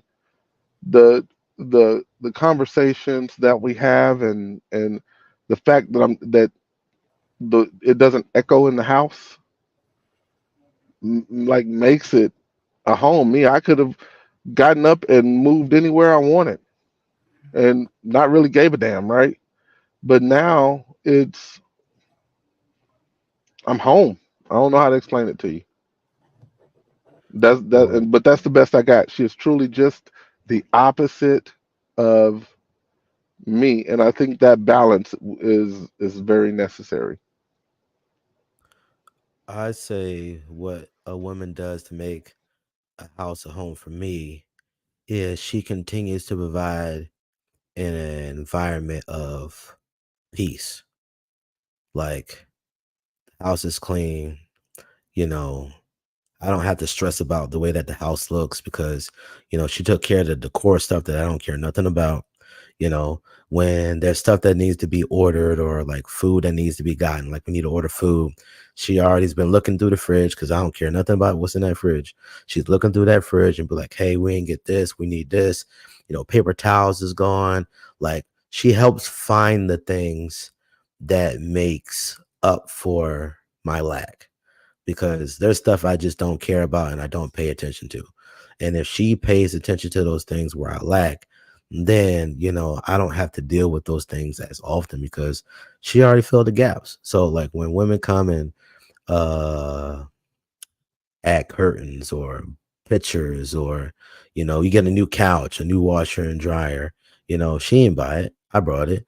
But the thing is like those simple things that add to the quality of your life, they go a long way. And I think a lot of women care about comfort a little bit more than men. And then men start softening up when they get around certain women. And then they be like, oh man, I used to be so rough. I used to not care about nothing. So now I got this woman and I care about too much now. I want to go back to not caring. But I think I appreciate the woman that understands and listens to who I am and what I provide. And she's able to see, the cracks in the armor and make sure that those things aren't exposed.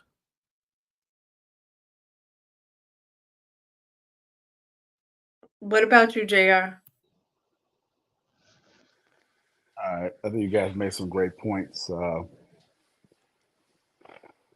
I'm kind of going another route, man, especially when it comes to children. I think that you can really see like the benefit of a quality woman um, as a mother. There are just some things that you may not be able to put into play, but a woman can definitely put into play, meaning that all the ins and outs when it comes with the children, she's holding it down. And wherever needs to be filled in, you come back and you fill it in. So all that, the stress of not having to worry about how the children is being cared for, I think is a good quality of what makes a woman a home. Even as men, when we live alone, there's a difference when you have a good woman that come into the house because you start to just see different things. For instance, plants. I don't think too many men pay attention to plants, but you'd be surprised when you put a little bit of green in the house, how the vibe in the house just kind of changes, right? Um, her being, I think you guys made some good points too about her paying attention to you. So her understanding all the hard work that you're putting in, and then when you come home, that you have the peace, you have some of the things that you wouldn't normally have, like you smelling, you just the house smells different. Uh, Sometimes you may come in and you may smell food being cooked. It's just those things that you start to appreciate a little bit more because it wasn't there when you was just alone. So I think all the fellas made a lot of good points, but I just wanted to kind of add a little bit of those in.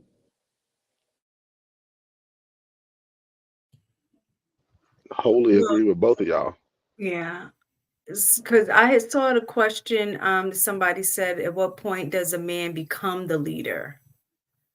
And so I guess that could be answered from both sides. I guess you guys would have a better idea from the guy's perspective, but I was curious for Shan, since she's the only other female here, is for a man, what uh, at what point do you feel a man is a leader? How do you know that your man is a leader or that he's leading?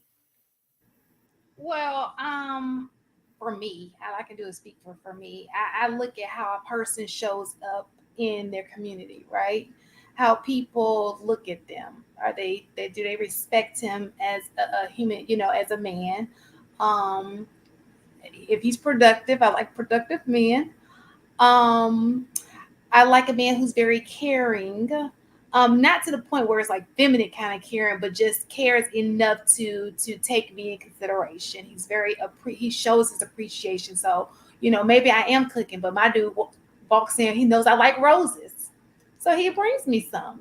So it just he shows a little bit of appreciation in that type of way. How he treats his kids. I'm older, so I look at what kind of father he is to his child. Like, is he leading by example? Can I trust, if I close my eyes, can I trust him to not lead me astray? Do I trust his judgment?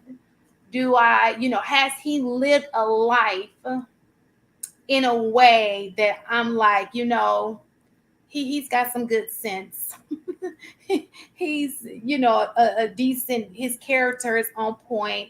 He moves in a legit way, a way that I can follow. And that to me is what I look for and how he can lead my household. Because when you think of a leader in my house, I think essentially I'm trying to find the CEO of my house, right?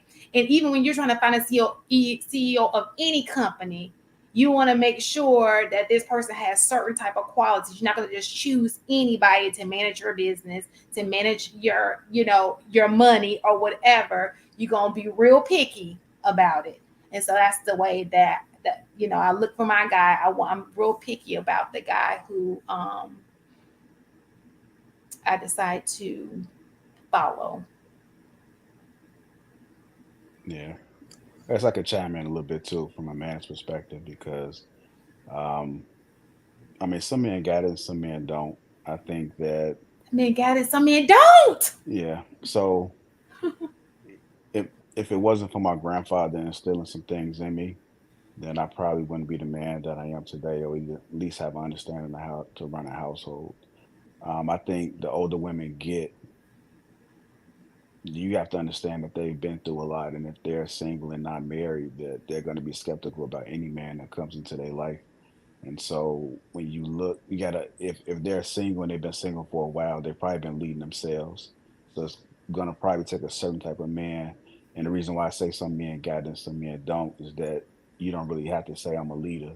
I think that when the right woman comes across that man, then he just carries himself a certain type of way and has a certain type of energy about him that she just like follows up under his leadership because he just the way he has everything set up in his life, the way he comes in, the way he speaks, the way his tone, just everything about him just seems to be just a manly man, and she wouldn't try to pull anything. She wouldn't try to pull anything with him. So I think us as men, we just learn from an earlier age that we possess those qualities.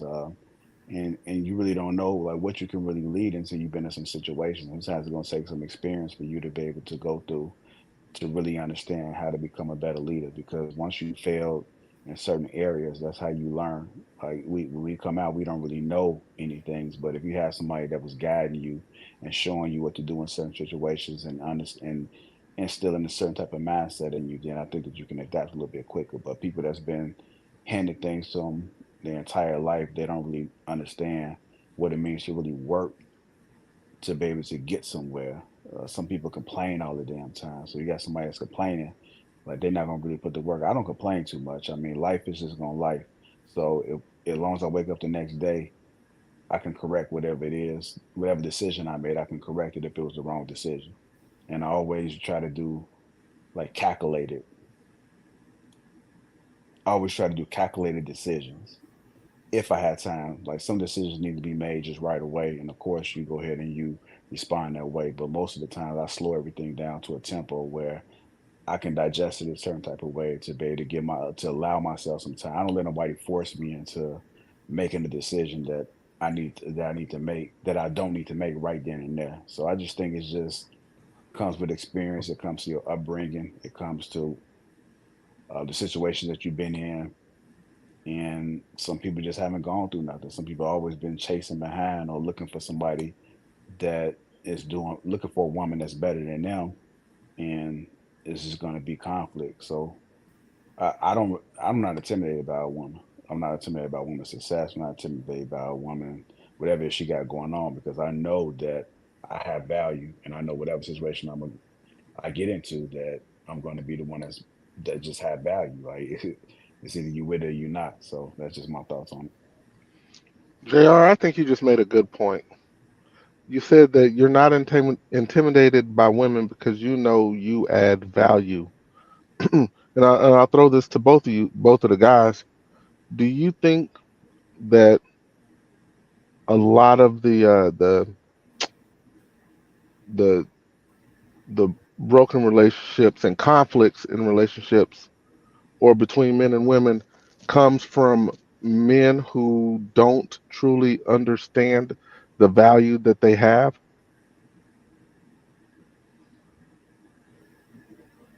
That's just something I've never thought about, and you brought it up, and I'm like, you know what? That makes a lot of Um, sense to me. I have some friends that really don't have anything that's going on for themselves. Where when they enter relationships, it's a little bit difficult for them because like they're they're self aware enough to understand that they're not going to be bringing anything. So they're looking for a woman that really has something else, that has something going on, so they can attach themselves to it. And anytime you have a man that's doing that, it's really not gonna work out for you because, like, she's gonna control everything because she knows you don't have that much, and so that's the reason why she chooses you. Like, you know, she got everything, and that's the reason why you chooses them. It's like two opposites coming together, like one need the other. But um, I don't think I think men do understand the value that they have, and I think that they get with people who they can attract or people who they qualify for. Um, I know someone, and I ain't gonna really say them who they are, but I know someone in my family that I knew that they was gonna marry somebody who they could be a little bit more dominant over, because a man that has something going on, he's not gonna put up with what she had. She's not gonna put up with the attitude, the mindset, all that. I just knew it just wasn't gonna work. So she married someone that who she can be dominant over. And looking at him, meet him for the first time, I knew that he needed a stronger type of woman. You know, like he'll complain about her to everybody else because he's afraid to tell her about herself. But it's funny because we had these conversations all the time, and there's some truth to it. But every situation is different. It's just everything is always situational. So it may be some truth into the things we're saying, but it may apply differently depending on um, whatever that relationship entails. But I do think a lot of men don't understand their value. A lot of men just not really getting to it, and so it's going to be difficult for them to date because they need a certain specific type of woman to be able to date. But somebody that does have something going on, they're not intimidated by a woman's success, but they're not afraid to talk to any type of woman. And 9 times out of 10, you do have some stubborn women who are successful and they don't know how to build with somebody. But somebody that don't need a woman's money or need a woman that he just need her to do certain things, she's gonna recognize that energy and she's either gonna get with it or she's just not gonna be with him because he's just not gonna tolerate it. I was going to say that I also think part of, actually, I think this is women and men's issue, that they don't know their value because they don't know who they are. And I think that's where it lies. A lot of times we just go through life and we have life experiences, and those experiences shape, certain things and shape who we become. But I don't think, I think it's very rare that we take time to really have a knowledge of self. And when you have a knowledge of self, that helps you identify your value. That will shape the people you will let in your space. And I think instead of doing the work on the front end, we run into a lot of situations that make us go back and begin to set standards and look at certain things and saying, well, I know the next guy I get with, I don't like this. So if he do that, I'm not, or vice versa. So I think if we start early, and I don't even know, even in me thinking about that, I don't even know how do you necessarily teach that. Like as a mom or as a dad, you have children, teaching them how to begin to develop a knowledge of self and understanding the value that they have. I learned my value. I'm not going to even lie, which this could have been a disaster. I will say I'm forever grateful and thankful to my husband. He saw the value in me before I saw it in myself. I didn't see myself the same way he saw me. And when he began to show me the things that he saw in me were valuable, then I began to find that value in myself and then took it to the next level of then wanting to do my own self exploration and gain a deeper knowledge of who I am. But he started that for me. And we actually had a conversation about this not too long ago. My girlfriend had asked him about, because whatever conversation we had, and he was saying something about, oh, well, that's because I had a knowledge of self. And so she was like, what do you mean? And he said the way that he was able to develop that was the fact that when he was 14, he became, a 5%er. And being in that environment, it set a structure for his life of him knowing who he was.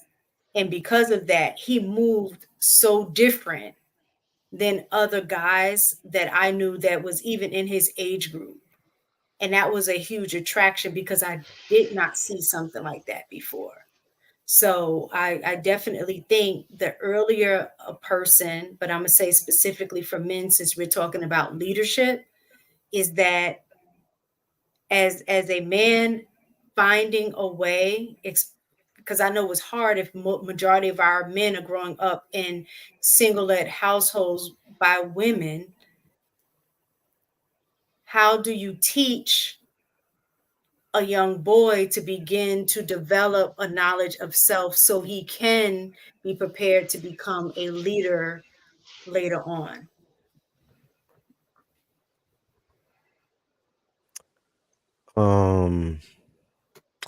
I think, well, first I want to address AP's question. I think that, I don't want to say this, but I'll leave it alone. To Miss Taken's question, I think I think the only way you can teach men or boys to become men, you need to have somebody that's willing to teach them. When I was older, I got into a discipleship program, and my pastor at the time, he seen that I seen myself that I needed guidance, and I have a father, very successful guy, and he's very skilled in a lot of things, but he wasn't the main one that taught me. And when I went to the discipleship program and I got mentored by my pastor, he helped me develop things and taught me things that was necessary for me to grow into the brother that I became today. Did my dad teach me things that helped me grow? For sure. My dad did not say a lot to me, but the things he said stuck. And the same thing with my pastor.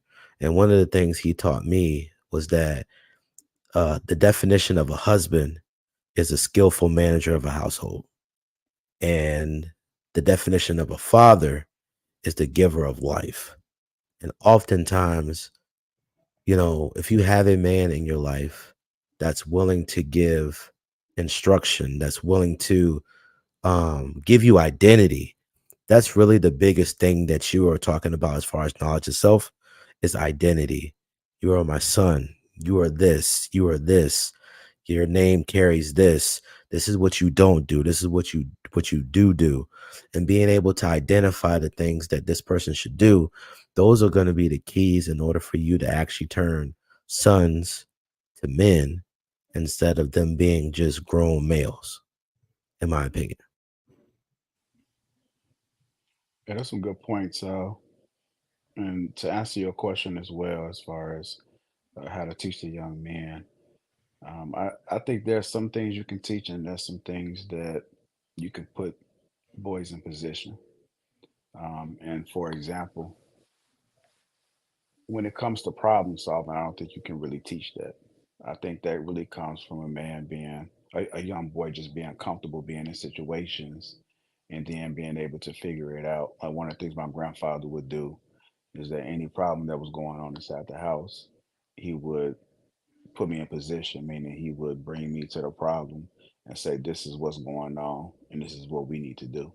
His method of teaching me was like, "Look, we don't know if it's serious or not, but we're gonna figure it out if it's serious, and then we're gonna take it from there. We're not gonna just call nobody right away. We're gonna see if we can fix it ourselves. And the last thing that we want to do is call somebody out there." He also let me know is that he used to tell me, "I'm not gonna always be here, so you need to know how to do these things because uh, we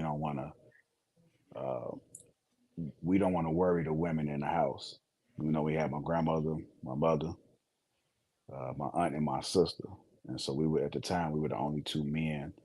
That was really like the cornerstone in my immediate family. So one of the things that he would tell me to do, I already knew how to do. So I wasn't afraid. I didn't have any fear of being able to solve things, and that came from him being able to kind of prepare me so that whenever a problem come, I think I can solve everything. Now, the one thing that may I think a man may need to enlighten or teach a child is the importance of integrity and character, because that's something that I don't think is discussed a lot of, and that's part of being a leader. It's an important part of it. So I think you need to have a balance and being able to have both of them. But like your name is everything, and you being a man of your word, and you being able to stand for something, and not being able to just waver depending on what somebody else is saying. I think those are important traits. So I do think you do need some teachings, and I think um, the earlier men can understand that, then they can pass those traits on to their kids, and they can teach them, and it can put them in position. I would say you both of you gentlemen said something very important. You referenced your grandfather JR, and HD, you referenced your pop. That's the number one key thing in my opinion when we're talking about raising little boys. I think it comes with picking the right father. I think it comes from having a male structure in your life as a female to help guide you in making some of those decisions as it pertains to men. I think those are the number one keys. Um, JR touched on something again that I think is really important. It was integrity and character. Whereas, and I'm just going to use me as an anecdotal example, I didn't have a full understanding of what integrity was. And I had to learn that a little bit later in life. And to another key point JR brought up was the sooner you teach that, the better. I had to learn it late, in one case, a little too late. But once I figured it out, I think I learned it soon enough to where I was able to bestow that upon my own son. So I think those are all key elements in raising a young boy to basically become a man is you, as a female, you gotta have a male structure, which will help you in your decision making when it comes to picking a good father. Yeah, I think you made some good points, AP too. And I think for men and women, that we do have to vet properly. We have to vet properly, but then we also have to uh, start making a difference within our homes. That's one of the things that I always say. It's very difficult for anyone to adopt change. Like nobody wants to change. It's an uncomfortable feeling. Like once them chemicals start, I mean, once somebody does something and you're not familiar with their response, it's some in our bodies that's chemically just stirring up the wrong way. That's want us to resist it. So the earlier you're able to like adopt some of these personality traits, the easier to be. And so that's why the difference starts with our children.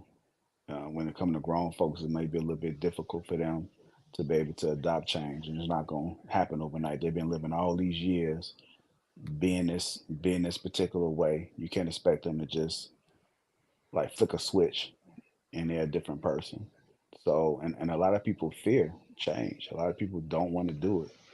So now that we got the game, now that we understand how important character and integrity is, now that we got to understand the importance of vetting, like we know the things to look for when it comes to finding a quality mate for the most part, right? You're not going to be able to get 100% correct, but maybe we can get at least like 80% and have a chance at it. The If we can really understand that we all human and we not, and we're gonna have some things that we got to work on within a marriage and work on within relationships, then I think that we'll have quality marriages and quality relationships, whatever it is that you're looking forward to. But um, I think you guys made some good points. I just wanted to add that onto it, man. Change is something that's real difficult for people, man. And people just stubborn. They don't want to do it. And the reason they don't want to do it is because they just been doing it for so many years this way. And then trying to tell them to do it differently is just gonna be hard for them. This is where I think people are, because I agree with what y'all was saying about being knowing how to vet better, and but I think that goes back to earlier what I had made the comment about. Usually you learn after you've gone through something, right? So I think, like when we're talking about the German girl or whatever, that the guy was saying he never, according to her, that he never had a girl like bring him plate of food, or, offer him fruit, or ate before she ate, and all of that kind of stuff. So I think a lot of times a part of our vetting is based in our lack. And so I guess, how do you adjust for that? Because if I never had that and somebody provides that for me, I think I might be making a good choice because it's better than the choices that I've had. But if all my choices were at the bottom of the barrel to begin with, and now I just got something a step above that, technically I've made a better choice, but it's still not a good choice. You understand what I'm saying? And so I think a lot of people are operating from that space because they've been at the bottom of the barrel for so long that now they're choosing partners that may be a little bit better than that, but it's still not a good choice because they're trying to choose based on the experience. Like, oh, I know this girl had it, she liked to hang out all night or whatever. So I'm going to choose a girl. Well, at least she likes to stay home. But that's the only area that you're looking at because that was the one thing that would cause the most problems in your previous relationship. But she, got an attitude. I mean, the girl that stays home, yeah, she don't go out, but now she has an attitude. She don't, you know, listen or follow too well or whatever. So I guess what I'm getting at is, how do you learn how to vet better if you don't know what you don't know? Well, you just got to get uncomfortable, man. You got to take some risk. You got to understand that we've been. I mean, typically, a lot of our choices is something that we're comfortable with. So you have to go a little bit further, and go a little bit deeper. You got to look at the bigger picture. Like some people just looking at, um, they're not looking at the bigger picture. So they're not looking at possible outcomes and like possible consequences. Like they're not looking at all these details. They're not looking at if the person is understanding, if the person is even willing to stay in the fight.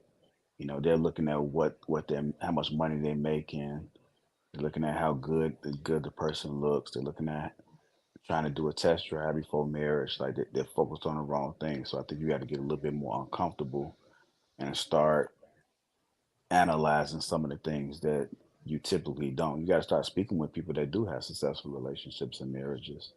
You got to surround yourself around people that are going in up in like the direction that you plan on going, and then start adopting some of those habits. Having conversations. A lot of people don't talk. Just think about, even when you go out to dinner and you look around, nobody's talking to each other. They're just sitting there, and the highlight of their date night is when the food come out. They're just sitting there, they looking around, they on their phones, they don't even enjoy each other. So that just shows me that they really not putting a lot of effort within that relationship, because there's so, you got to think about it. If that person is 40, you got at least like 35 years of conversations, of questions you can ask to really understand who that person truly is at the age of 35 and 37. There's just so many things you can really find out about that person. So I just think people got to get out their comfort zone to really to answer your question. I think you made another point, Jr. I don't know if you know, when you speak, you drop nuggets. So I'm gonna Appreciate it, go sir. ahead, Thank you. man. For real, we appreciate you. But you made a point when you we're talking about vetting. When you said details, everything is in the details, and I'm just, again, I like to use me because I try to be as open as possible. But for me, it was about putting her in situations and seeing how she responds, getting all of the information that I was looking for, how she treated other people, um, how other people treated her, how she interacted with her family, how family interacted with her. Everything is in the details, and I think that goes both ways. But before, and I think this is going to go back to what you were asking, Miss Taken, when you said you don't know what you don't know. Before all that, you have to become more self-aware. You know, one of Marcus's words. You have to be self-aware. You have to know what you want. You have to know what you are looking for. Instead of looking at it from the lens of, I know what I don't want, reassess, reevaluate, figure out exactly what you do want, figure out exactly what you do need, and then figure out exactly what that looks like. And that will help you in that vetting process. And that goes for both men and women. So, unless you become self aware, I think you're going to constantly make a lot of the same and different mistakes because you're looking at it from a lens of hurt, and you need to remove that lens of hurt in order to properly assess the new person that you are hoping to bring into your life.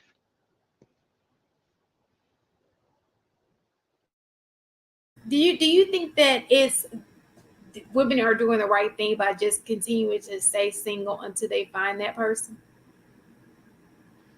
No, this is my personal belief. I think that the longer you stay single, the more jaded you become. The more life experiences you have, the more things you tend to expect. So my thought process on it is get younger, get married younger, and learn, and hopefully you can grow together, because I think that ultimately is the goal. So pushing it off, pushing it off, pushing it off doesn't increase success. I mean, and we have plenty of examples of that. Like we Ebony K is a prime example of that. So I don't think that you should keep pushing it off. I think that you should grow together from a younger age. And I'm not talking about age gap dating. I'm not even talking about that, because to me that looks more like wait until a man is closer to his finish line and starts getting to his earning potential, and he doesn't know if he can truly trust you or not. I'm talking about maybe 3 year separation at max. The woman gets married at 24, 25. The man gets married at 27, 28, and you just grow. And I understand that the what the divorce rates look like. Miss Taken has reminded us several times. But if you have two people who are, let's say, whole people, meaning not broken, completely healed, the likelihood of you growing together, in my opinion, increases. But oftentimes you got broken people marrying broken people, getting with broken people, and not following anything that we've already laid out in regards to the vetting, in regards to the self awareness, in regards to understanding who you are and the direction you want your life to go. I think all of those things are vastly important. But I think the longer you wait, the lower your chances become. Forgive me, ladies on the panel, especially as a lady. I'm gonna So speak to this. Oh, I go just want ahead, to Jared. I just want to speak to this too, and just applying logic, right? I think that AP made a good point as far as starting early, but what about the folks that didn't start early and they're older and they're single, right? I think that we have to give a little bit of grace. I'm not saying being stupid, but we got to be give a little bit of grace to both men and women. If you're single and you're in your 40s, you're single for a reason. And if you've been dating actively for like the past 20 years and you're in your 40s, you have a lot of like negative experiences. You have a lot of failed relationships, both men and women, because both of y'all single, right? Now, if you haven't been dating and you just have been in any serious relationships, then it's a possible chance where you may be okay. But like most people, if they're single in their 40s, they've gone through a lot of experiences, and if they're not married and or in a serious relationship, then you got trauma. So it's trauma on both sides. So you got two people in their 40s and their 30s, they're coming together and they're trying to figure it out. Unfortunately, they've gone through all these experiences. So if you really think about a woman that's choosing to be single, I don't think nobody wants to be alone. I think that they decide they want to be alone based off the experiences that they've experienced. And so they have no choice, or they're afraid to be vulnerable or to open up to somebody because they've been hurt. And again, this is both men and women. So I think that you do have to be self aware and say, hey, I have been effed over. I have gone through these things, but I'm going to give this person a try. And I do think that there's a way that you can do it, but you got to have an understanding of how you're going about it. Some people get into relationships and they keep making the same mistake over and over again because they keep giving too much of this. And they still haven't, they're not self aware enough to be able to understand that this is leading them down a path, the same path that they've been doing for the past 20 or 30 years. So, unfortunately, once y'all get to this age, it becomes a little bit more riskier. When you start young, you're able to build, like AP said, You're able to build, you're able to learn and kind of self-correct together. But once you're stuck in your ways and once you got all these experience, all these bodies, it becomes more difficult the older you get. And so that's why you hear these conversations about people settling. Yeah, ideally everybody settles, but you have a lot more to kind of because you bitter, you're angry. I've been talking to different women, and I've been actually hearing a lot of women come to the conclusion like I don't want to be alone. They may not say it publicly, but a lot of people don't want to be alone. And they're still scared because they don't know which direction to go in as far as, well, maybe it was me. Maybe I need to try this. Even when you watch the pop the balloon, you heard some of the women say, I typically don't date bald head men, but maybe I've been looking at the wrong thing. So I didn't pop my balloon because I wanted to be able to hear a little bit more about him. I don't think nobody wants to be alone. I don't care what they tell you. I think that they are just afraid to move forward from just based off their experience. So I agree with AP. The earlier you get it, the better it is for you. The earlier you start taking it serious, not trying to hot girl summer.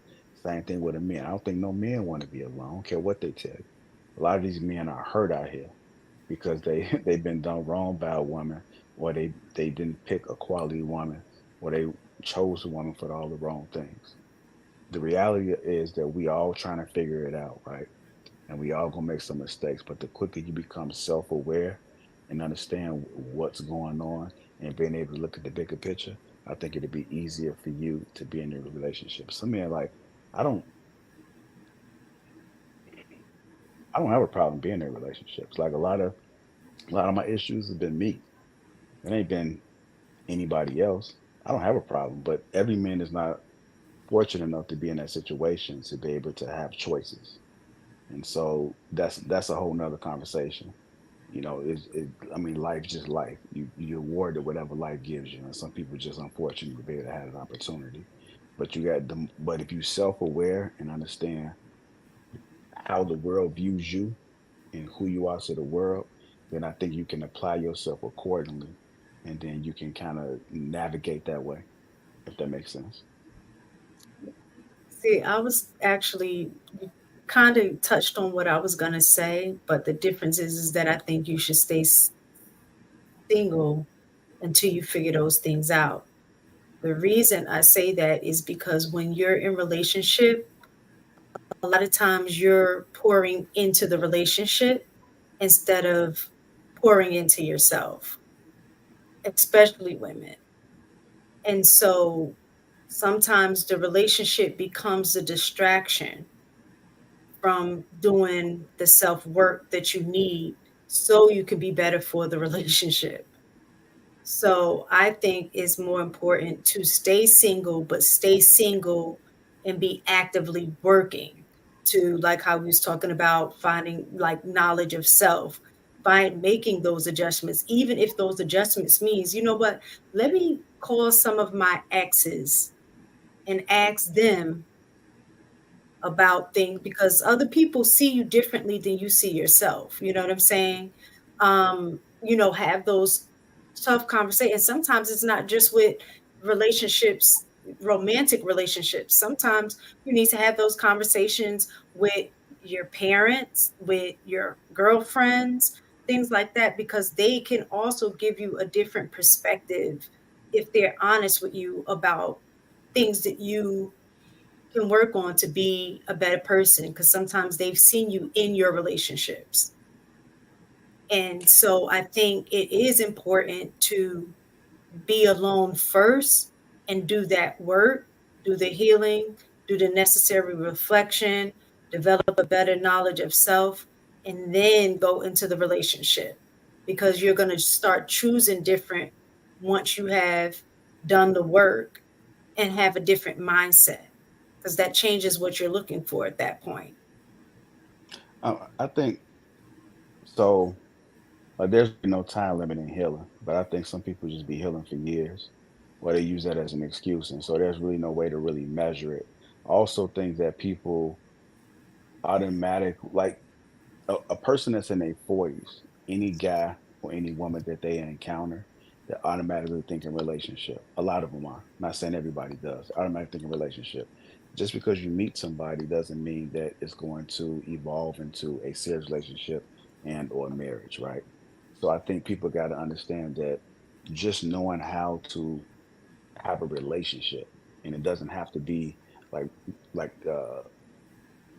romantically, but just knowing how to talk, because you can still discover some things without having a romantic relationship as far as if you're ready or not. But I think people automatically just go straight to, oh, he doesn't qualify for me, oh, she doesn't qualify for me, because they still have their hurt in them. I just, you have to eventually measure the healing some type of way, and it doesn't have to just go straight relationship. Just having conversations, asking the right questions, doing. I mean, those are. I mean, that's what people are failing at, is in the beginning of relationships. And uh, I think if you can get, so if you can start nipping some of those things in the bud on the front end, and that's part of the whole vetting process. Some people are just failing at vetting, and they have to heal because they've been hurt because they just vetted wrong.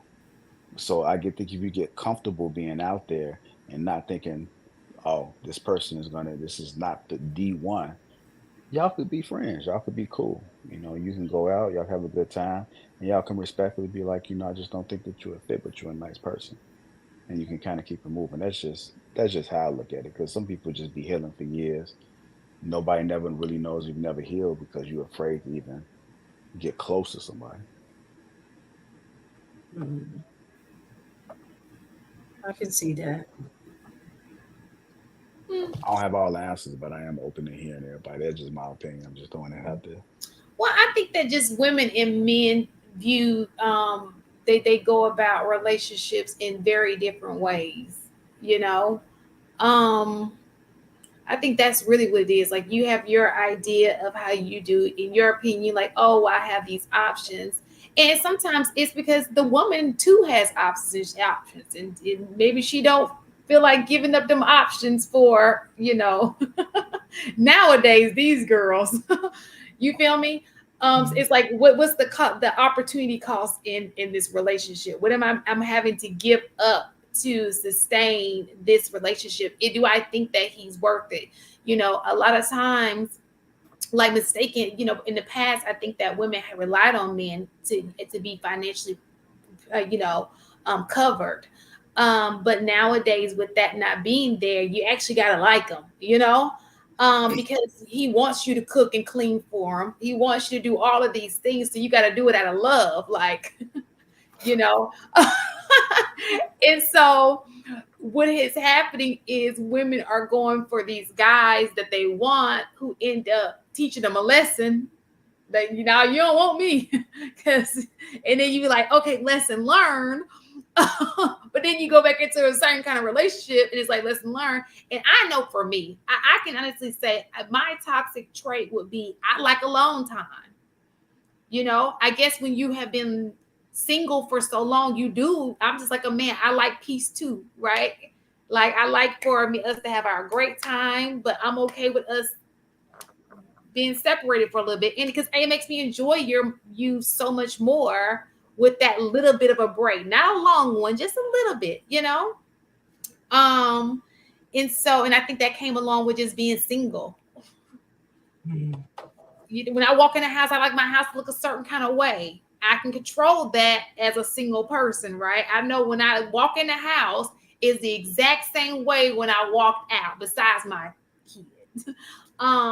But for the most part, that's how it works. If I'm not hungry, if I feel like I'm on a diet this week, I know I have to cook for him, but that's not every single day. That's when he comes over. I know he likes his lunch to be made. I know he likes all these things, but it's not like an everyday situation. So, and unfortunately, I found somebody who that works for as well. So, And I think that's what I'm afraid of, right? And I mean, it's not to take away. Maybe y'all have a y'all dynamic is cool, but when you are single for so long, mhm, you get comfortable doing things as single people. Like you're sure. afraid to build with somebody. Like you guys should be like there's some good in being around each other. Like you're coming home saying I don't have to cook for them every day. I mean, to me, the goal would be right. Like we level up, and I hire a cook so we can just travel the world, Well, and we you can can level up. You and we can enjoy each other. I'm not trying to have you in the house just cooking all damn day if you ain't got to, you know. But until we build up to it, then we can kind of make it work. But when I hear you say I like my alone time, like I still think there's if you get to the other side of being able to appreciate being around somebody and with that right person, you wouldn't mind being around them a lot more instead of saying I look forward to my alone time. well, so my long time, I guess it's equivalent to when men say I like peace, right? Because I too like peace. I value peace. I'm with kids all day long. I value peace at the end of the day. Just like y'all say, women are yapping off at their problems when I got kids yapping with me with their problems all day. So I I like to come home to peace too. We both like peace, and sometimes that doesn't look like we're in separate households. That could be like, okay, there's a man cave, or okay, we just have this moment, and then we'll come together once we've done our little, you know.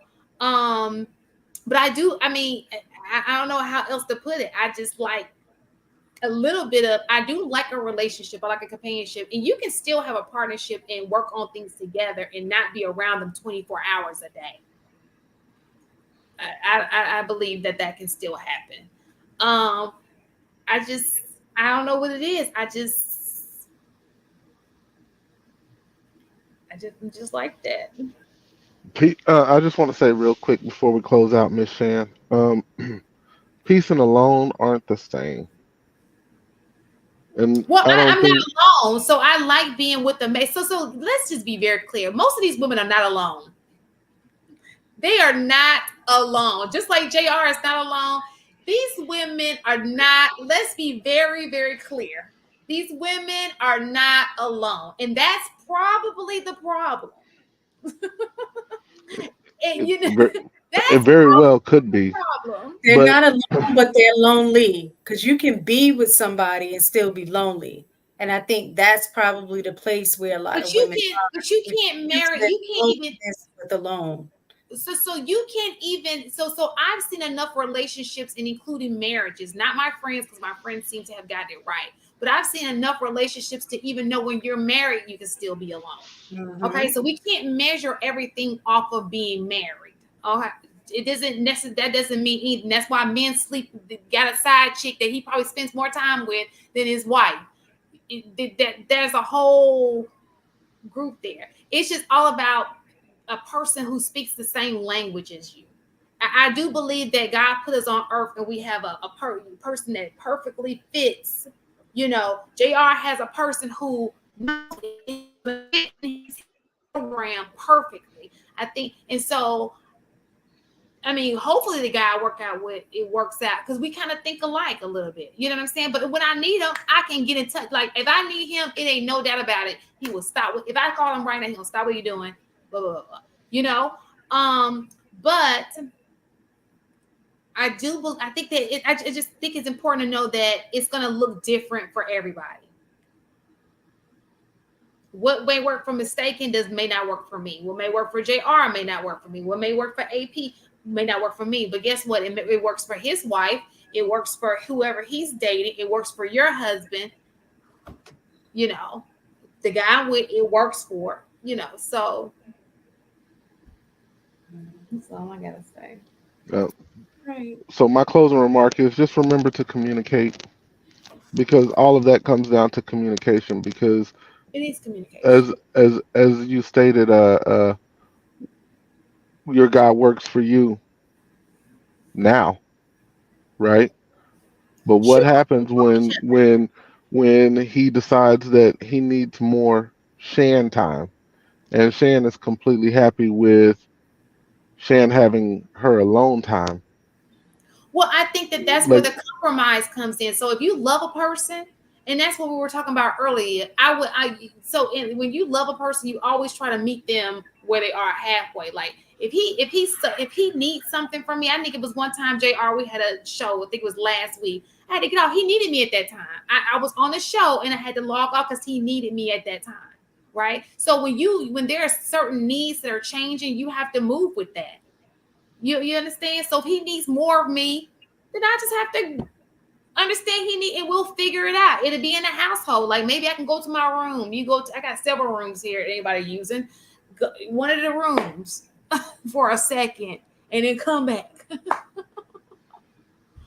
Just be willing to communicate. Oh, sure, we communicate. As soon as your needs and the things you want change, communicate it with your partner. You can't expect them to know what's, and I'm saying this for everybody, men and women alike.